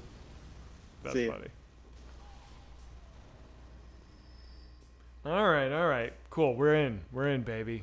Finally got my shit together. Let's fucking wreck some dungeons. Let's do this. No, you don't, sir. No, you don't, sir. No. I say no. Who else has a hot take? Let's bring somebody else in. Ben, what's up? Wait. I just talked to you, Ben. I've already done it. Rabbit. Rabbit's here. Rabbit man, what's up, dude? Hello? Yo, man. Hey, this is Rabbit. Yeah, I know. I just said Rabbit. What's up? Oh, hey, sorry, I couldn't hear you. That's all good. Hey, sorry, I gotta mute Twitch real quick. Cool. Hey, so, no, I want to talk about Spike Lee. Oh, great. Yeah, let's talk about it. What do you think? What's your take? Okay. Well, you said that you have some issues with something. Here's my so thoughts. I don't think there's another filmmaker that I could think of that has made such a spectrum of quality as Spike Lee. I think Do the Right Thing is truly a masterpiece. I think it's a brilliant film. I think it is like wise beyond his years. The idea that he like acted in that and wrote it and directed it, and it worked on every level. I just died. I just thought it worked. He was really young at the time. He's so young at the time. And it's still, you watch that movie today, it's more relevant today than it was when he made it. I mean, it's a masterpiece. I think the thing that he does it in a lot of his movies, and the thing that I appreciate the most about his cinematography is it's always either a high climax moment or it's a moment where the character, the main character or the character in question is just, there's this dramatic change in their life, and he puts them on that the camera dolly, and then they just move with the camera, and everybody else is freaking out in the background, and they're stone cold still. Like, yeah. And he does it in a lot of his movies. Like either the person does drugs for the first time, or their mother got killed or something, and it just shows them like stone cold, and everybody's flipping out and walking around, and then he's just rolling, or she's just rolling in the camera, not moving an inch, and the camera's just panning back or rolling back. Yeah. And it's crazy, because I was like, I think Danny Boyle does that a lot too, to great effect. Yes, it's awesome. Well, he does it a lot, but I think Spike Lee kind of, I mean, a lot of people have done it, yeah, but it's like, I think Spike Lee does it in more of a spectrum that makes more sense to me. Yeah, sure. Yeah, I'm with you. Like, Spike Lee clearly is a real filmmaker. He's incredible. Now here's the flip side of that coin. Have you ever watched The Sweet Blood of Jesus? Yeah. What did you think? Well, I'm not a fan of it. How could anyone be? I would say that I mean, everything you do is not going to be a hit, True. and everything you do is not gonna make a million. But at the same time, you know, you gotta learn what's going to work and not work. And sometimes people just, since you're like a great director and you have such cred, you just like, you know what, I'll just make every idea I have. Or Right. if somebody comes up to me with an idea and I go, you know what, whatever, I got enough cred where I can make it, and it's, even if it bombs, I don't care, because I'll just make something else. You know what? You're right. You're right. Maybe I need to. And look, dude, I've made one of the worst movies ever made. Dude, I get an email alert for my name that comes up once a year where they're like, worst 100 movies of all time. I'm on it. You know, so like I mean, I agree. Like it was a bad movie. So I certainly have to believe. You can't think of like, okay, well, this is like, here's the thing that I kind of don't like, not just about what people say in chat or what you do. You know, it's the thing that I don't like is that like, it's the same reason why even when I did a stint in the military, I cut my own hair. I never let anybody cut my hair because, you know, it's like how you said you cut your own hair. Like the reason why I do it is because if I go into like a military situation or somewhere where I had to have my hair cut, they go, hey, your hair's messed up. And guess what? I didn't pay $20 for it to get messed up. I did it myself. So I have nobody to blame but myself. And you kind of have that rotation attitude about Miss March. And it's kind of upsetting to me because, yeah, you can have failures in your life, but you can't look at it in a broad spectrum where you only had this one failure. Yeah. And you're like, well, I get you. Like, I know you're in a way you're over it. But the thing is that it seems like it's not just when the chat brings it up. You seem really myopic about it. You know, where you're solely focused on this one failure and you're afraid to go back to that type of situation, but at the same time you're still willing to take risks. But you can't look at it that way. You have to look at it as just, it happened, it's over. You're absolutely right, man, and I appreciate you saying that. I do think it's been like, it's still a little bit painful for me. But I do think I've learned the lesson, and I am gearing up to make another movie right now, and it's going to be a real, you know, movie with a real budget and all that stuff. So like, you know, I'm getting back on the horse. Yeah, but the thing is that if you've never made a mistake in your life, then you would make one. You know, you would make another one, and you would make another one. But you know, when you make a mistake, you know, like the reason why I do certain things, like a lot of things in my life, is because I don't know how to do them. Mm-hmm. I've never done it. Like I'm building 2 walls right now, like retaining walls / planters, but I've never done it before. Right. You know, and so I'm doing it, and people like, you know, engineers that I've had just come look at it, they're not actually like doing it for me. I just go, hey, what do you think about this? They're like, you've never done this? And I go, yeah. They're like, you're gonna make a lot of mistakes. I'm like, isn't that the point? You know, and they're like, well, I guess, but if you want it to fall over, and I was like, well, no, if it does, I'll just redo it. You know what I mean? It's like, you gotta, if it happens, it happens. You know, things don't always work out.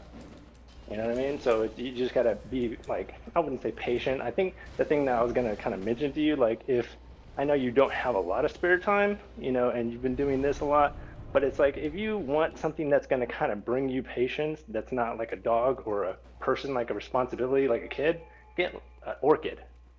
Get an orchid, you say? Yeah, get a 1 or 2 orchids and keep them alive for more than a year. You know, because then you have to do a lot of studying. You have to figure out where you're going to put it in your house. You know, how much light it needs. You know, my wife water. and I will get we've gotten orchids from time to time, but I'll be honest, they don't survive more than 3 weeks. But I kind of assume that was just because flowers die. But are you telling me you could keep an orchid in a pot alive for that long? Yeah, that's how I really started doing gardening. Like I used to just buy random plants at the store, but then I bought orchids, and then I just kept getting more orchids. I've kept orchids alive for maybe, this is going on year 3 for some of my orchids. Get out of here. You know, do they change and continue to grow, or do they just kind of freeze and look like they always did? No, they continue to grow. Every year, a healthy orchid will grow 3 new leaves, and every year it should at least bloom once or twice. Rabbit, you are so fucking fascinating, dude. But see, the thing is, I've kind of, I wouldn't say that I've mastered it, because even people that I talk with that are orchidists for over 30 years, even they're the ones that are like, hey, I'm no master. It's like, you say you've been doing it for 30 years and you own your own greenhouse, you sell orchids all over the world. They're like, yeah, but I'm no expert. But see, that's the kind of, you know, approach that you have to have when you do your movie making, or when you do sketch comedy and you do writing. It's like, the more humility you have when you look at a subject, like even keeping one orchid alive, you're like, man, I kept this one orchid alive. And it's, it can be kind of like surprising to you, and you're like, wow, this is great. But then the humility of, man, it's struggling right now. What do I do? And you have to study it. You have to look into it. And then it's like I said, it becomes a hobby, but it can become an obsession. But at the same time, that's kind of what your career has been about too. You really had a lot of success, and then you look at it, but then you go, I wish I had more success. And then you look at it again, but you're like, I had a lot of failures. And then you had this back and forth, like on chat, in that same kind of persona. Like I said, a lot of people can do that about their lives, but the problem is you have to just, you have to look at something like I said, just get an orchid or get a plant that you want to take care of, and just look at it and say, okay, hey, it's not a lot of responsibility. I don't have to take it to school. It doesn't have to learn anything. I don't have to feed it except for water, maybe, some fertilizer or something, but it's not gonna take over your life. Can you do this with an orchid? Like they sell orchids at like the Gelson's near my house, like at just a grocery store. Is that okay to get one of those? Yeah, the first 3 that I still own, the first 3 that I got, they're all from like HEB or like, some Kroger's or something like that, or Whole Foods, and it's just like I have 2 Oncidiums that I bought from Whole Foods like 6 months ago, and they're still alive. And you don't have to. Okay, all right, nothing. Cool. I'm gonna fucking do it, dude. And tell me that, because they're so beautiful. Also, like you put an orchid in a room, and you're up in the room. Do you fuck around with bonsai trees? I have had bonsai trees, but the thing is that bonsai trees, I would say that they're as difficult as an orchid, but at the same time, I've known people that had orchids like bonsais. I had a bonsai for about 6 months, and then it died. And then I got another one that was 3 years old, and it was boxwood. And this guy kept telling me how easy it was, but I think it only died because it's partly my fault. I live in Texas. I left town for a bereavement for 2 weeks in the middle of the summer, and it was 100 degrees, and I'd left it outside in the sun. And my neighbor, I forgot to tell him to water it. Oh shit! And I didn't put it in the orchid house. And when I came back, it was like shot out. It was dead. It's like half dead, and the other half is alive. So I'm like, it's partly my fault because I didn't bring it in. But at the same time, it's like I'm not really good with those anyway. It's like I said, they take a lot more focus and concentration. And at the same time, I wouldn't say orchids don't, but everything has its own level of difficulty. Yeah. And I think I was getting it because I thought it was cool, and I'd had one in the past and it died, but I wasn't ready for that type of commitment. I guess. It's like, so it's kind of like the next level after the orchid. In a way, because it's its own thing, because you have to have special tools. You have to, you can use regular like snippers and stuff like that, but each specific type of plant can become a type of bonsai. But every plant, you can only cut away a certain amount of growth and a certain amount of roots. Every plant has its own bonsai ability. Like plants that can be 20 feet tall, you can keep at a 2-foot level if you cut it right and you cut the roots right. But you have to cut the roots, and you can't cut too much of it, or it'll just die. Right. But when you bonsai something and you cut the roots, you won't know it's dead until months later when it's completely dead. And it's the same thing with an orchid. The one thing about orchids is when they're dehydrated, they look the same as if they're overwatered. So it's kind of like, misery and understanding of what's going on. You have to look at it and then study just about that specific type. The Phalaenopsis orchid is the main one you always see in stores, the big blooming flower, and it's all over the place because they're semi easy to take care of. They don't need a lot of light, but as you get used to it, you'll figure out, okay, I can put it here or I can put it here. They can tolerate high heat, but they can't tolerate direct sunlight. Mm-hmm. You know what I mean? So it's, but they could tolerate morning direct sunlight between like 10 and 1. Between 10 and noon, but then after noon, it's all over. They'll just dry up and die because they'll have leaf burns, and you have to figure out the difference. But like I said, it's really just a journey. You have to, like I said, getting one is kind of like a responsibility that's good enough. I bought 3 just because I was like, I'm bored, and I wanted to get it done, But like I said, there's a lot of stuff you need to learn. Things will die, but you have to keep going. Yeah. All right, man. Sage advice. I would expect nothing less from you, Rabbit. Thanks, bud. Good shit. I'm gonna get an orchid, and I'm gonna need you. I'm gonna ask for your help as I begin this journey. It's not a problem, man. Just hit me up in Discord or Twitter or something like that. All right, dude. And like share a picture or something, and I can kind of. I'll bring it in. I'll show it to chat. We'll nurture it together. It'll be cool. Sounds good. All right, dude. Thanks, man. Later. All right, later. That ruled. That guy's the coolest. Okay, there we go. Now I get my homies coming in to discover the chime of a small resident bell. That's what's up. That was phenomenal. How cool is it? Dude, honestly, it's like I could talk to that guy for a long time. He is the best.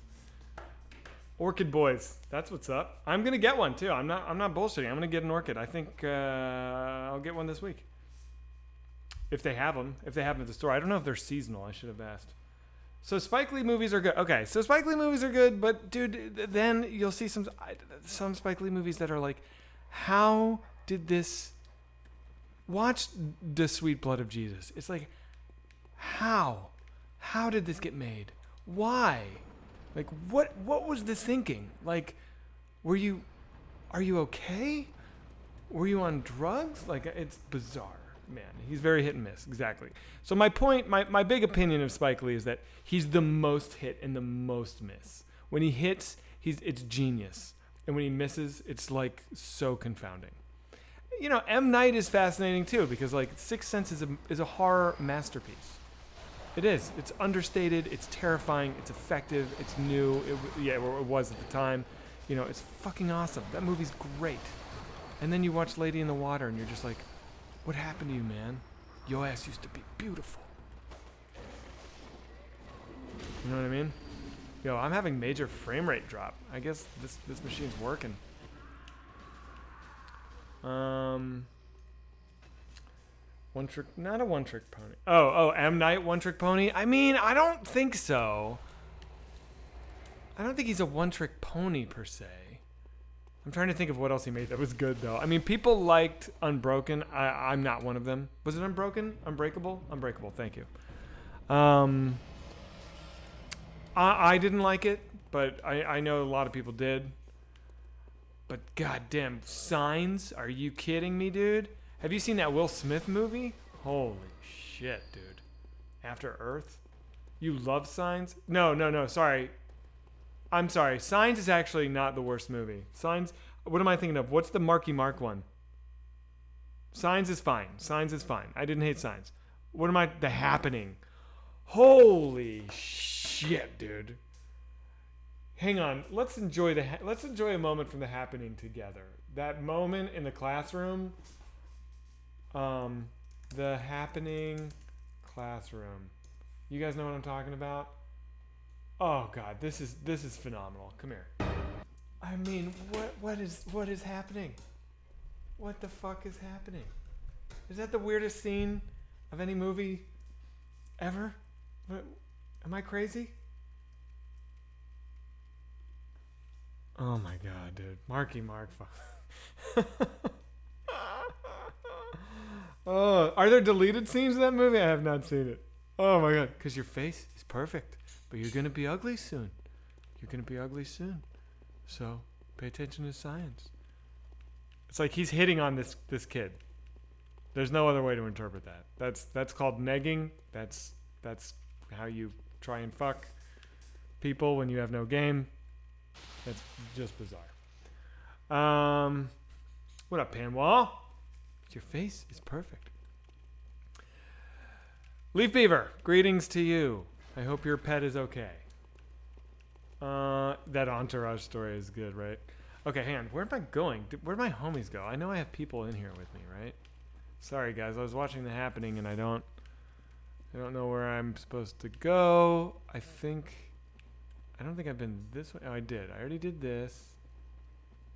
The tunnel thing killed me, but then I killed it. Oh, here you go. All right. Do you know how to get out of here, Tweezer? I hope so. I'm following you. Hi, Boner. You got a hot take? Let's go, buddy. Let me pull you in, my man. Hang on one second. God, there's too many apps on my fucking computer. Hang on. I'm pulling you in. There you go. Ah! Thank you, Tweezer. Thank you. Hi, Boner. What's up, dude?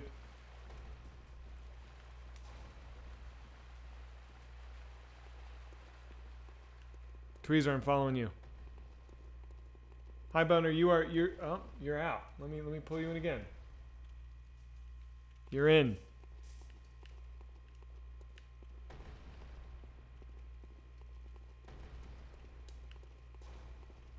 You're out again. Okay, I don't know what's going on with you, man. I'd love to hear what you have to say. I want a hot take, but I can't just keep doing this, buddy. I'll try you one more time. Here we go. Why? Oh, okay. Didn't I already come here, Tweezer? Did I go the wrong way? Hi, Bone. You're in. Talk to me, my friend.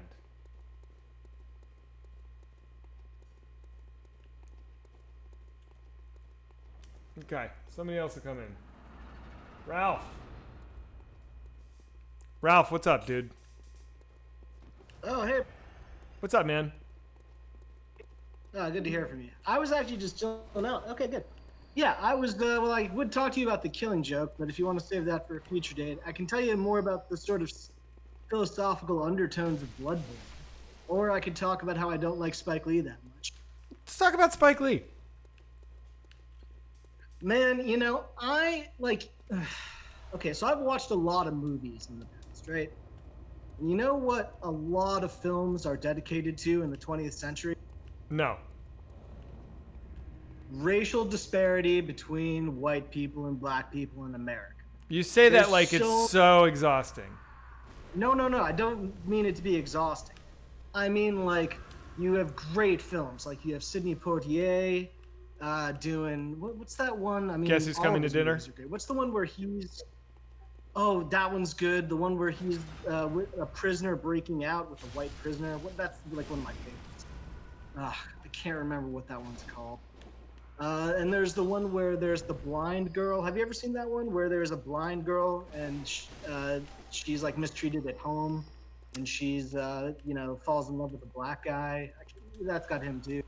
Okay, so my point is, there's other ones that, like, when I saw Do the Right Thing when I was a kid, I was like, oh my God, this speaks so much to sort of ethnic tensions in the city. And actually, you know what my favorite Spike Lee joint is? Spike Lee joint is probably Summer of Sam. Get out of here. Summer of Sam? All right. Yeah. Okay. That's a great movie. All right. And I don't think I've ever seen it.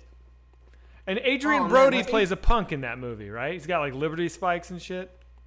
If I remember correctly. And John Leguizamo is the lead, and I think he's pretty good in that. Okay. The thing about Do the Right Thing is, like, the Italians in that movie, like John Turturro, like, they're just such cookie cutter racists. And I'm not saying that doesn't exist, but when you get something so stark like that in a film, it takes a little bit away from it. And I understand the sort of like bright colors of the movie compared to that sort of, make it like you begin to see how that very much leeches on the people who live there in society and all that. But it's a little bit too sort of, it's a little bit too on the nose moralistically, in my opinion. That's so funny. I couldn't really disagree with you more because I by the way, I'm so happy to hear your take. But I don't agree because I actually thought that the moral ambiguity that was given to the Italians, like Danny Aiello, is like such a complicated character who is capable of both like incredible bigotry and incredible compassion. He's proud to have his pizza parlor in a black neighborhood. He's also does a horribly racist thing. And I thought that the movie very elegantly lets the viewer kind of decide. Now, granted, John Turturro is just an irredeemable bigot, which is also, by the way, very present in those neighborhoods. I lived in like an Italian Brooklyn neighborhood for a while. That's not inaccurate how they're portrayed. Not all of them, but I'm just saying that like that does exist there in that same flavor. So So I don't think it was very cut and dry or didactic. You know, I think it was a pretty complex display. So that's my hot take. But keep going. I appreciate, your nuance, and you're making me think about it. I mean, I always thought that Spike Lee was kind of saying like, nah, this guy is exploiting this neighborhood because he really actually looks down upon all the people, but he gets to sort of act like he's, like being the guy that. I think that is definitely on Mookie's mind, but I don't think that that's Mookie's opinion, and I certainly don't think it's Spike Lee's opinion. Because he went through great pains to really show, that scene that happens behind closed doors with John Turturro and Danny Aiello, where he's like, I'm proud they grew up on my food. Like that is such a genuine moment where you really do see into this character. To me. God, you died. I did die. I die all the fucking time because I'm not good at Bloodborne. No, you're great at Bloodborne. Best. Wrong star. Later, buddy. I believe in you. Okay, well, thank you for your belief. I don't think it's going to make me any better, but I appreciate that. Let me ring this bell again. Keep going. When you say like, yeah, well, I don't know. I think that when I saw it and I was young and I was very sort of like, keyed into this idea of racial injustice and like exactly how it is. And maybe I don't think it's a bad movie. I think it's well made in a sense, and the way the vignettes are all like really well done. I wish that they did that more. I mean, that whole thing is a great way of making a movie. I don't know, but then like you get to movies like Inside Man where he does that, and it's just not good at all. It's funny. I actually enjoyed Inside Man. But I hear you. I went to the premiere, so sometimes there's like premiere-itis where you go to a premiere and you just like, you kind of get drunk on the excitement of the night. So you don't really watch it with like I remember I went to the premiere of King Kong and I was like, this is the best movie ever. I'm talking about Peter Jackson's King Kong. And then I rewatched it like this year. I was like, this movie's fucking corny as hell, dude. What was I thinking? Anyway, it happened. I actually liked the movie the first time I saw it. I did. I hate to say it, because it's so corny, but like I liked, he definitely had like a real passion for the CGI back then, and it shows, Yeah. Like a guy getting his head eaten by a centipede. You're like, when are you gonna see that? I needed to see that. Wait, centipede? What did you just say? There's that scene where there's all the giant bugs in King Kong. Oh, in King Kong? Yeah. That's funny. Yeah. I'd say that's funny. It's not that funny, but yeah, I know what you mean. It's cool. It was an adventure. You felt like you were on a roller coaster ride for fucking 6 hours. That movie's so goddamn long. Yeah. Too long. Yeah. That's a problem. But so Spike Lee, I think that, it's interesting that you say there's more nuance there than I'm giving it. I'm going to say that might be true because I do sometimes do that. But from my perspective, I feel like sometimes he goes a little bit heavy-handed on the morals, just my. Okay, I'm sure you're right, and I'm certainly not defending Spike Lee. I will defend that movie, but yes. All right, dude. Good take. Okay, I love you, man. Bye. All right, love you, buddy. Talk to you later. Pulling you out. Pulling Stez in. Stez, what's going on? Stez, what are you feeling today? I guess I'm not going to wait for... I guess I'm going to go try and fight this witch lady by myself here. I don't know if I can do it. Let's try it. Can you hear me? Yeah, what's up, buddy? Hey, what's up? You're just talking about Spike Lee, but I think you pretty much covered what I was going to say. Oh, is that right? That's all right. Yeah, I'm trying to think if there's anything else I want to talk about. Yeah. All right. Yeah, you pretty much covered what I was going to say, so, man. Yeah, well, I'm glad I did. But you agree. Do the Right Thing is fucking awesome, right? It's an amazing movie. Yes, Do the Right Thing is awesome. I will say Inside Man, definitely rewatch it, because I liked it a lot. We were just talking about Inside Man. Yeah, I liked it. I thought it was good. I thought The 25th Hour was tremendous. Yes. He's made many movies that I think are very, very good. Like, he is a great... He's great. But then he'll make movies. I'm repeating myself. Then he'll make movies that I cannot He's believe. good when he's good. He's bad when he's bad. There you go. That's it. All right. What's your take on Oliver Stone? Ooh, Oliver Stone. See, I read his book this year. I've only seen a couple of his movies. Let me see which one. You've only seen a couple Oliver Stone movies. Yeah, I actually Oliver Stone is one of those people I need to see more of. Oh man. Let me see it. Let's see which ones I've actually seen. Have you seen Natural Born Killers? JFK? Is that him? What? Oh, Natural Born Killers. Yes, I've seen Natural Born Killers. What'd you think of it? No, I loved it. Yeah, I loved it as a kid. I loved it as a kid, right? It's one of those movies where I Yeah. saw it in high school and I was like, this is everything high school me needs. And then I thought I was going to hate it upon a rewatch. So I watched it this year and I was like, no, it's still pretty cool. It's still a pretty cool movie. It's a little bit dated, but it's pretty rad. What? Yeah, no, that's how I felt with American History X, because I saw that recently. I remember when that came out, I was like, this is the most hardcore movie. Exactly. It holds And then up. especially if things coming out now, I was like, oh, I want to watch it, like, because it's kind of relevant, right? So I rewatched it and I was like, it ages really well. Sorry, what were you saying? Yeah, it ages well. I'm with you. People in chat are pretty much united. I think chat likes Natural Born Killers. Yeah, cool. I'm trying to see what else he did. He did JFK though, right? Was that He him? did do JFK. He did. Let's Okay, see what else. that- He did that's what I'm Salvador. He did JFK. He did Nixon. He did W. Am I right that he did Nixon? I think I am. He did Flight 93. Gotcha. Or yeah, and then he did the Snowden one recently, right? Yeah, he did Snowden. I mean, the dude Yeah, makes yeah. so many goddamn movies. He made Platoon, most famously. He won an Academy Award for that.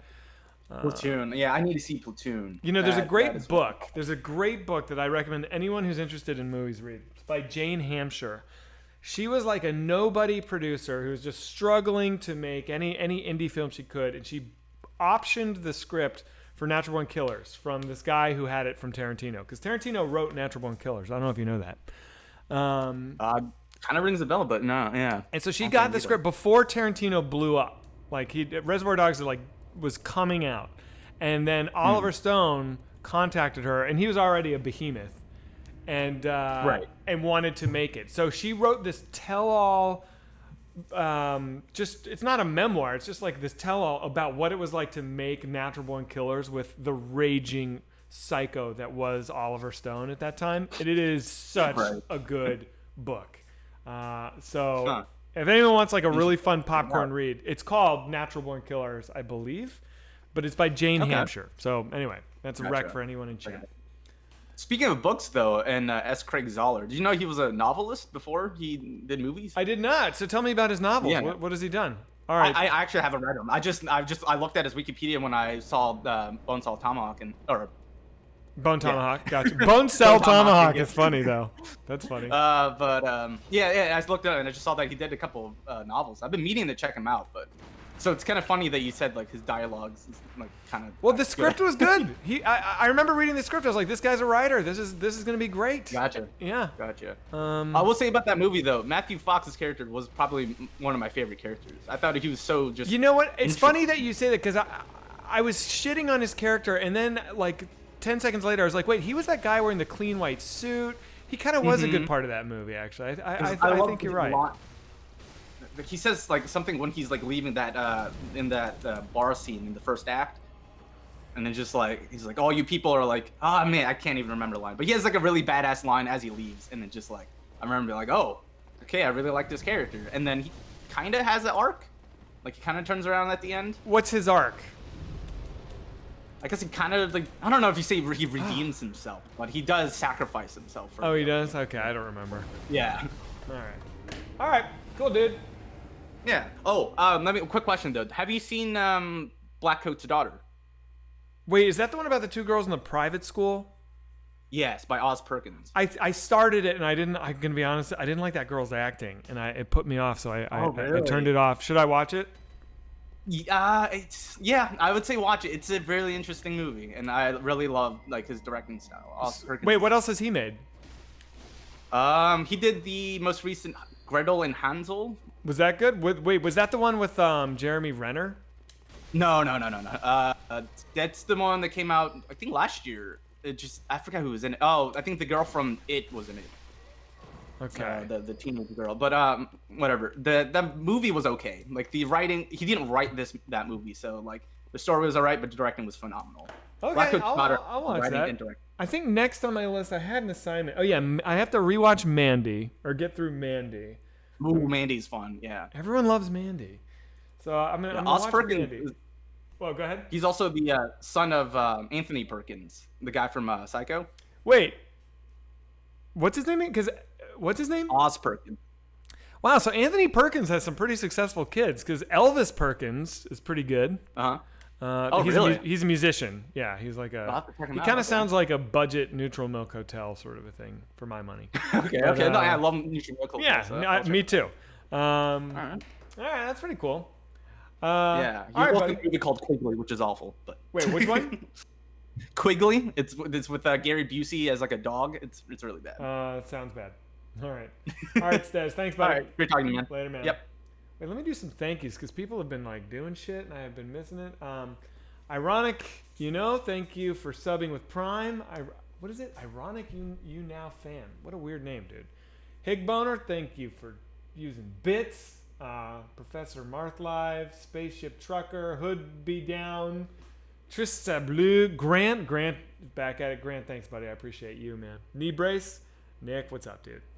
Trent Tonob, thanks for the Prime sub. Cat Hunting, thank you. Organic Leaf Blower, you guys, fucking love you guys. Thank you so much. Zark, Katata Fish, Stupid Kid, fuck yeah, dudes. Crippled Panda, McTech. I really appreciate everybody helping out. It's all going to the movie. We couldn't do it without you guys. Thank you so much.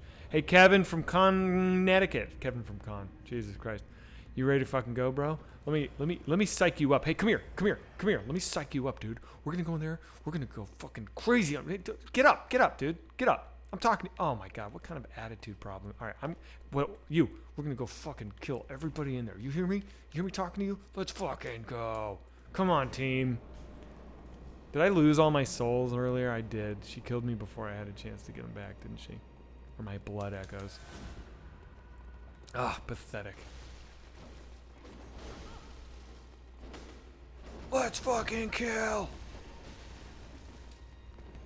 Yes, blend her. Yes. That was a pretty awesome axe shot that dude did. So Kevin from Connecticut has that hammer that is just doing it. Oh shit. Don't die. Oh shit.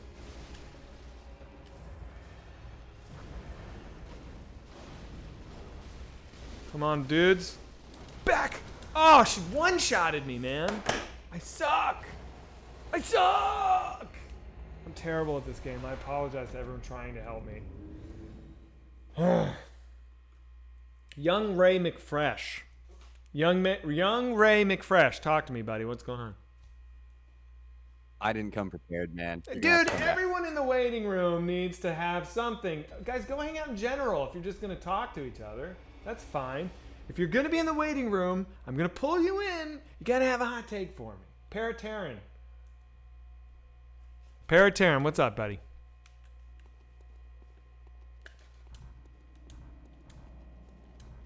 Oh, shit.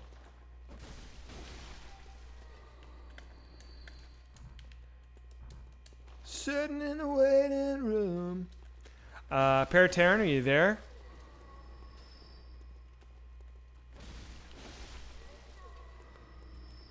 Okay, you're not there. You know what? Let's just hang out with chat for a while. I'm done. Midnight Cowboy Book, what's up, buddy?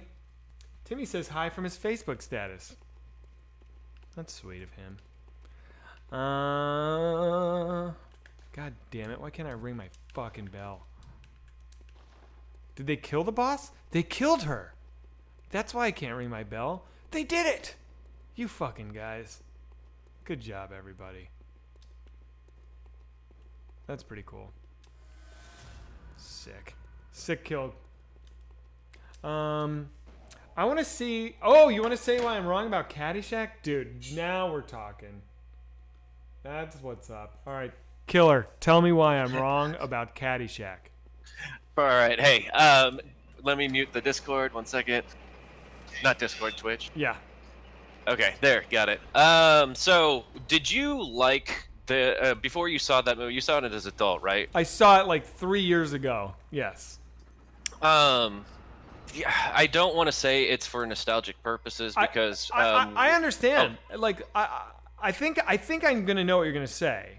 I'm sorry to cut you off before you start, but not at all. But I think it's the perfect comedy movie because the star of that film isn't a comedian. He's just a kid that's trying to get a scholarship to a college, and then you have all the other comedians like Ted Knight and Bill Murray just doing their thing. Why does that make it a really perfect like comedy Bill Murray. movie, though? Wouldn't you want the main character to be, No. I think it's a great piece to hang comedy on too. I really like it when the main crux of the story isn't necessarily like he doesn't have to be the funniest. Everyone set up around him is intended to be the funniest, and I really like that kind of story. And give me Caddyshack another is example. Holy shit! Sorry, I got a giant almost at killed all. me. Give me another example of a movie that executes that perfectly. Shit. I can't think of any right now because my favorite comedy of all time has been Wet Hot American Summer, but that's just insane, and that's not a good example of that. It is great though. It is great. Yeah, I honestly I think it comes out of more TV shows than anything else. But Where like, you get look at Arrested Development, right? Jason Bateman is like supremely funny. He is the straight man, but that dude has comedic chops like that'll blow your fucking mind. Absolutely. So do you feel like that's an outlier from that doesn't fall into your model? I think it does in a way because he's playing straight, but his character is also really, really absurd. And in Caddyshack, that kid character is boring as hell. And I always found that to be a strength in Caddyshack for for Bill Murray to hang his silly scenes on, was just this sort of plot of a kid trying to get a college scholarship. And like he does have some hijinks too. I think like he has sex with Ted Knight's granddaughter at one point, and that's is that a silly... hijink? Yeah, that's silly hijinks. And but honestly, like I really liked Bill Murray and Ted Knight and Chevy Chase outside of Caddyshack, and Rodney Dangerfield, of course. And I was wondering if you liked their stuff outside of that movie. Well, I worship at the altar of Bill Murray.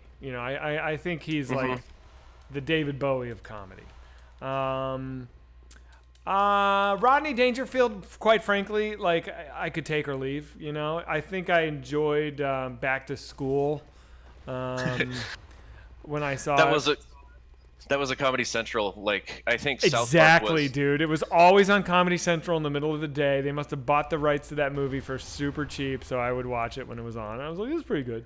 That and PCU. Those were those two. Oh yeah. Oh my God, you're right. You were forced to watch those. Yes, that's so funny. Yeah, I don't know. And look, I recognize that Rodney Dangerfield is like, I get his place in the canon. It's for me, it doesn't make me laugh, but that's fine. Yeah, that's why I think that a lot of people who associate Caddyshack with being like a nostalgic thing are slightly off. It's I really like their comedy outside of that movie, and that movie is just a vehicle for them to do silly shit together. I don't think I've ever said Caddyshack is bad. I'm just saying I don't like it. You know what I mean? Oh, okay. I thought you were saying it was bad. No, I just think it's just not funny to me at all. It doesn't age well. Comedy is so like it dates itself. All comedy does. It's very rare that a piece of comedy holds up for more than 20, 30 years. Right? Do you agree? I agree. That earlier in the chat, I was trying to muster up some people to come in and argue with me that Mel Brooks was funny because I don't really find him that funny. Blazing Saddles and Young Frankenstein are, I agree, one of the funniest movies of all time, and that's it. I don't think anything else he's ever done is actually funny. The Producers? I liked The Producers. I saw that on Broadway with Steven Weber, actually. With Brian from Wings. He's always going to be Brian from Wings to me, my friend. That's why I laughed. Of course, it's Brian from Wings. Yeah. And I really didn't like the play, and I saw the movie afterwards and thought that it was funnier than the play. Interesting. Robin Hood sucks. Spaceballs is awful, and everyone loves to say that it's really funny, but Spaceballs really sucks. I couldn't tell if Spaceballs is good or not. I saw it when I was like 8, and obviously I'm gonna laugh at Spaceballs when I'm 8. Oh yeah. I guess why I have this opinion is because I really liked Mel Brooks growing up. I really liked Adam Sandler growing up a lot too. And Now I you think be the only very thing- careful. Well, Billy Madison is good. Happy Gilmore's kind of funny, and everything else after that is not like I liked it when I was a kid, and then like when I wanted to get into comedy, that's sort of like you don't talk about how you used to like Adam Sandler. I can't stand that. No, Adam Sandler, brilliant. Have you seen 100% Certified Fresh, his Netflix stand-up special? Yes, I honestly just liked the song that he did, Wallet Key Cell Phone. You didn't think that the stand-up was funny? I loved it. I loved it. How about that bit where his dad comes into his classroom at school and is like, "Where's the rake?" That's nope. No, I didn't don't like know it. why. Wow. Nope, I did not. Wow. I thought actually- it was just as funny as anything he's ever done. I was dying laughing. I was like, "He's back! He's back!" And I can speak for like most people I know, like other comedian friends of mine. It's pretty unanimous. It's like he crushed it. Not that matters. It doesn't matter that like other comedians agree. I'm just saying like this is not an isolated opinion that I have. It does Trevor matter. loves That's like it. a I know. consensus. Yeah. What's that? I think that does matter. It's a consensus. Like you're not the only one thinking this. Yeah. But you did remind me about that album that he made. They're all gonna laugh at you. Oh, it's That's tremendous. actually something I could probably still. I could still really laugh at that. It's so funny. It's so good. Yeah, the where he's singing about like coming slow or wait, sit under the corner of the bed and watch me whack off. Just that song. I by actually don't itself even is- remember that, whatever you're quoting, but it doesn't matter. It's so fucking great. All right. Yeah, man, that's awesome. Like I think honestly the hardest I laughed at like under the age of 20 was I was like went over to my friend's house. He had 2 twin beds in his room. He laid on one, I laid on the other. He put that CD on and like on the stereo in the middle, and we just laid in the beds looking at the ceiling and just cried laughing for the duration of that album. And that I swear I was like, this is special. This matters to me, you know. Yeah. And I like claimed something that was comedy for the first time, like the way like I claimed music when I heard Operation Ivy. You know, it was like this is now personal to me. I have a sort of similar experience where I was 8 years old and heard that CD for the first time because my older brother had it and handed it down to me. Yeah. And the first track has like Conan O'Brien talking about something, and Adam Sandler says the word masturbation, and as an 8-year-old, I went to my mother and asked what the word masturbation was because of that CD. Yeah, that's awesome. That's fucking great. So, yep, that's it. I'm gonna get out of here. All right, buddy. Later, dude. Take it easy. Later. That ruled. Where do I go? Homies, if you're playing this game with me, let's try not to get separated. It's definitely my fault, but I'm running around like a goddamn moron. What else? What do we think, guys? Zach, I want to come back on and talk about goblins. I don't want to talk about goblins. Ben, bring you in. Can someone argue with Zach? Yeah, can somebody argue with me, please? Click in the longest yard or cherish gold. That's a click. Cherish gold. Are you kidding me, man? You got to be kidding. All right. Ben, you got beans. Hola. What's up? All right, so I wanted to ask your opinion on the movie Funny People with Adam Sandler. Too long. Too long? That's all you got? Yeah, it was the first time where I was like, wait, does Judd Apatow not have it anymore? I didn't like it. I hate the end of that movie, but I'll fight for the entire part up to Eminem in the restaurant. I didn't care about it, you know, like it was one of those things where like it didn't like ignite my rage or inspire anything beyond like, okay, well, I can check that off the list. I watched it. You know, I thought I'm a huge fan of Seth Rogen. I think like I could watch that guy do just about anything and enjoy myself, except I have no interest in that pickle show. I don't know why. So I was happy to watch a Seth Rogen movie. I know a lot of people in that movie, so there's some weirdness where I'm like, I don't want to fucking look at this person right now. But that's not the movie's fault. So I thought it was just kind of boring, too long. Didn't make any insightful points about anything. You know, I feel like Judd Apatow wants his movies to be Albert Brooks movies, where you like learn something, you know, and sometimes he pulls it off. I'm struggling to think of one, but I think he has pulled it off in the past. I just didn't think Funny People did. So I don't know if it was just blind hatred for The Hangover or what it was, but that summer when that came out, I saw that movie in the theater and I thought, like, this is awesome. Like, you hated The Hangover? I didn't hate The Hangover. I hated it because in the same way that I hated The Big Bang Theory for taking viewers away from Community. Okay. There's this like nagging thing in the back of my brain that's like, yeah, but Funny People came out that same summer and nobody saw it. So you really, really connected with Funny People. You don't like the ending, but you really like the movie a lot. I thought him forcing Leslie Mann and Eric Bana into the last act of that movie ruined it, because there was enough there that it was like a solid movie up to the point where he basically finds out he's not going to die, and then none of it matters. Hang on a second. Sustu, I'm following you, but it doesn't look like you know where you're going, dude. If you know where you're going, go. If you don't, just do a bunch of circles, and then I'll take over. Oh shit! I'm gonna get hit by a ball. All right. Oh, Kevin from Connecticut. Okay, sorry, buddy. Keep going. I'm back. No I'm worries. listening. So I think I got a PS3 that summer, and I got a Blu-ray player for the first time, and I still have the Blu-ray of Funny People. And one of the things that pisses me off about it so much is like the amount of effort and work that went into that movie. Like they all went on the road for like a year and did stand-up comedy. Right, I forgot Jonah about Hill that. went to all these clubs, and like Jonah Hill is still pissed off about that movie, I guess, because they didn't use any of his material. I was They used, gonna like, say, is one Jonah day. Hill in that? I forgot he was even in that movie. They Him they and cut Jason him out. Schwartzman are the roommates. Oh yeah. Jason Schwartzman's on Yo Teach. Yo Teach, they filmed like 5 fake episodes of Yo Teach with Bo Burnham in them.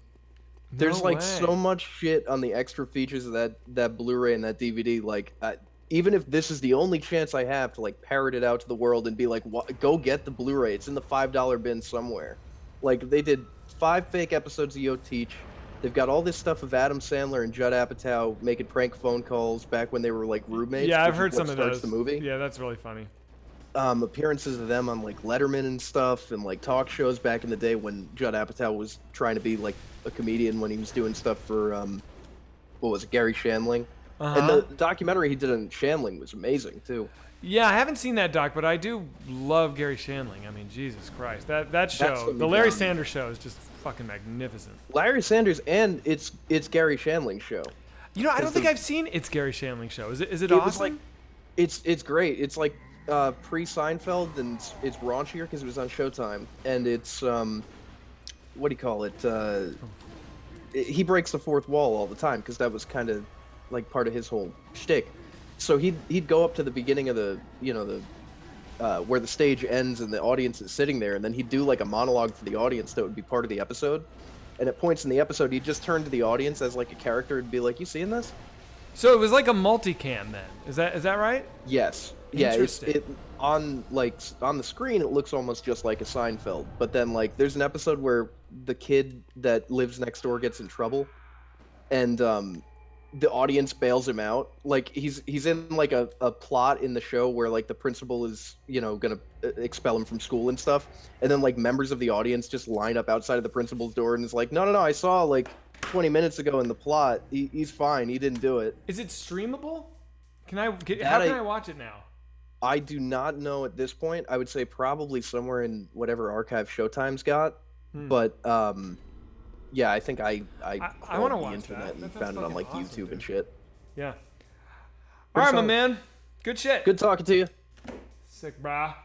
Dudes, I actually it's 1:30. I'm gonna have to go. I forgot. Goddamn. I'm gonna have to go. Where does time go, yo? Oh, you're still in the thing. Let me pull you out of my Discord. Yeah, where's the See ya. go? Later, buddy. You guys, this was good. I'm sorry I was late today. I feel like this was kind of a scattered stream, and I really apologize to anyone who helped me raid these dungeons. I'm running around like a chicken with my head cut off. But I'm back tomorrow, baby. Let's go. 11 o'clock. Hopefully, I can get on it. And Zach, wait, where do you get your ideas? LSD, go!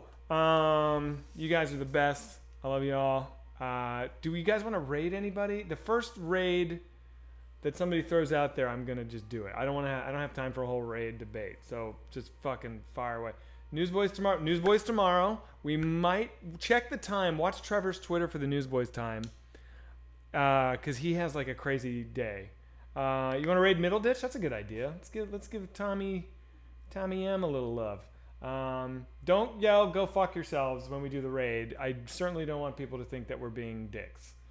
It looks bad on us, so please don't raid somebody and all chant go fuck yourselves. I don't like that. But I love you all, and thanks for everybody that subbed and gifted. Hot dog water burps, thank you, buddy. And I'll see you guys tomorrow. Cool. Fuck yeah. Doll lickers, all that shit. Hang on, let me type this in. Middle Ditch is playing Baldur's Gate. Start the raid. Attack! Thomas is funny, man. He's a funny motherfucker. Ready? Raid.